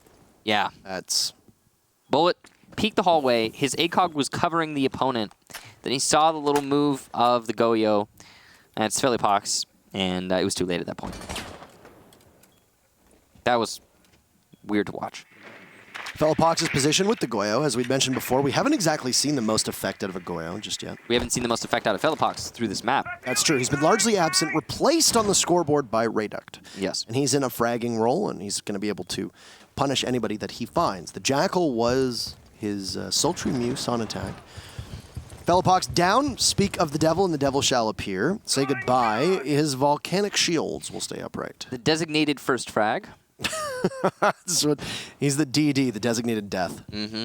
Rise has gone undetected in the Sunrise Bar. He was not droned out. This is just questionable, but he pre-fires That's the F2. That is the F2 in all of its glory and magnificence, able to tear through anything that it meets along the way. Navi's goes on in towards the kitchen, doesn't check all of his angles. Down he goes to Lukid. And the Alda. And the Alda, yet again, putting in good work. And it's Lukid now inside of the main lobby. He can patrol the hatches and frozen in place by the EOD. The Lion will roar.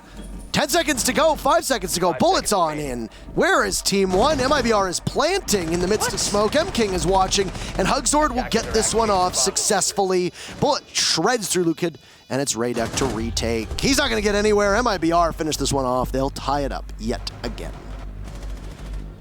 What an interesting round. I'll tell you what, Parker. I want to ask you a question, actually. If the attack is coming... You're defending kitchen, right? Hypothetically. And the attack is coming from Sunrise Bar. Where do you think they're going to try and plant? Default spot, maybe. Someone inside kitchen, maybe? Maybe kitchen. Yeah? Yeah. Because there was only one person set up to hold kitchen there. And the Sunrise Bar attack was broadcasted like a minute ago. I don't really understand what the setup was from Team 1. I have no idea what they were thinking with the way that they tried to control that. They had main lobby control, they had a roamer upstairs, I believe, and they had somebody pushing in through kitchen. I think Reduct was upstairs, wasn't he? I think it was the Jaeger that was still upstairs. It was Reduct, yes. He was off-site roaming wherever he was, and I don't know, it was weird. They didn't try to hold kitchen. They had the smoke push in, and he died, and that was it. Falls. Oh, I moved my headset up for a second. He's trying to clean his phone. Yeah, I'm trying to. Can I use that? Yeah, of course. Clean your tablet. I got caught earlier. I don't know if you saw the picture. I got caught earlier because I don't have a tablet, so I have to look things damage inside of Pink. He was instrumental last time on this particular site. What is he going to be able to do? Everybody freeze for a moment. Cyber down below. He'll watch all the angles that have been opened up. A minute and a half to go. And MIBR will be pushing solely from Aqua. There doesn't really seem to be much flexibility from MIBR at the moment. No. They're looking pretty rigid, and it's just an Aqua take. They need to actually have some kind of extra dynamic to this take. Maybe a repel on big window. They might actually be going for that later on in the round. They're only now, though, just getting default cam inside Aqua, and the diffuser is still down. It needs to be recovered if MIBR wants a chance. They've also got people on the flank. Philippox could potentially win this round for his team, just like he did the last. And C4 from below. There's so many layers to this defense for Team 1 that MIBR have yet to deal with. Oh my goodness. Again, it will miss. No. Now he takes out Falls and Philippox is gone, so at some point you're going to have to move. So you might have missed that drone onto Lukid, but he's going to have to get back to the site at some point. He narrowly misses the rotating sledge of Bullet, who will likely head on over towards Aqua. There goes a C4. Toss it up. Oh, top 10 jump scares. Why don't you give it to them? That's a heart attack waiting to happen if you're Lukid. And Radek had gotten 1 kill, but he's going to need to find 3 more. Or else we go back and forth. He's not going to get past the sledge, though. He takes a seat next to the billiard table. 5-5. This is just a non-stop back and forth. It's a roller derby. The only rounds that we had in a row for one team were MIBR, round 2 and 3. That was it. I mean, other than that, this has been no successive rounds for anyone else. Pretty crazy stuff. You don't usually see that in Siege map. Though it does happen from time to time. It's just rare. We're going to go to double bar instead of a reattempted billiards defense here. That probably is the right call for Team 1. Now, the Goyo has been rotated out for a clash. Interesting. You saw them, I think they teased the Vigil instead of a Goyo, but they've actually settled on clash. And the Gridlock will be rotated out for Capital. So that might be MIBR expecting the clash play. Capital Firebolts are good, or asphyxiating bolts? I can never say that word. They're just called Firebolts now, by the way. They changed the name. Oh, yeah? Yeah. Well, okay, Capital, that's much more convenient, I have to say.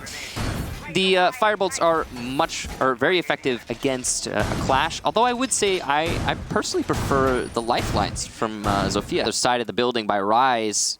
There's a lot of a spread outness on MIBR. Team 1 could win this just on that alone as we hit the last 30 seconds. Rise watching that window ever so intently. The Alda, as strong as it is, smoke goes off from the Capital bolts, and Falls will answer back with a toxic canister of his own. He's going to play aggressively inside a pink, but down falls Rise, and it's the smoke and the Mozzie with the preset C4, and no. There we go, it's all back. Lukid gets flashed out, but no, it stalls yet again. It's all on Lukid. Down below, diffuser going down, and MIBR looks like even with Cyber dying, they've finally done it, and there it is, Navi's will send Team 1 home. It was way too close for comfort with the way that we saw this team playing and the way that Navi's played at OGA Pit as well. This team could have achieved a much better result, but they grinded out in the end. And joining BDS from the qualifiers is MIBR. Tomorrow, we have North America, and then later, APAC, to see who will join the remaining teams. That's 13 teams now punching their ticket to the 6 Invitational. There's a really nice try there from Team 1, but not enough in the end. I think it's important to have a clear statement on what was happening there while we were spectating. I believe that was the clean feed. Based on my experience, that looked like the clean feed was having a lost. Yeah. What? No. No. What? You agreed to it right away, so I don't. I should not do that. You get a clean feed for well, some matches from time to time. So. Yeah, I think that was probably not actually anything that influenced the match. Just to be really super duper clear, I think that was it was just all on the spectator. Everything else was we're good. Hunky-dory, as they would say. But that's it for Latin America, Michael. You and Gassan will be bringing North America to life. And right now, there is actually the lower bracket finals going on, being casted by some ESL community casters right now. I believe there's 4 of them doing it, all in the same lobby. Evil Geniuses versus Luminosity Gaming is occurring right now. You can go down to the Twitch browser. I don't know if I'm allowed to rep community casters on here, but I'm gonna because it's for the good of the community. They do it for the good of their own heart.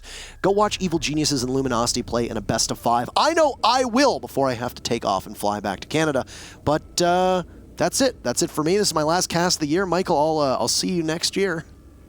I'll see you next decade. That's it. That's it for the night. Take care. Bye.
Attackers have located and recovered the bomb diffuser. 10 seconds left. Attackers drop the diffuser. 5 seconds left.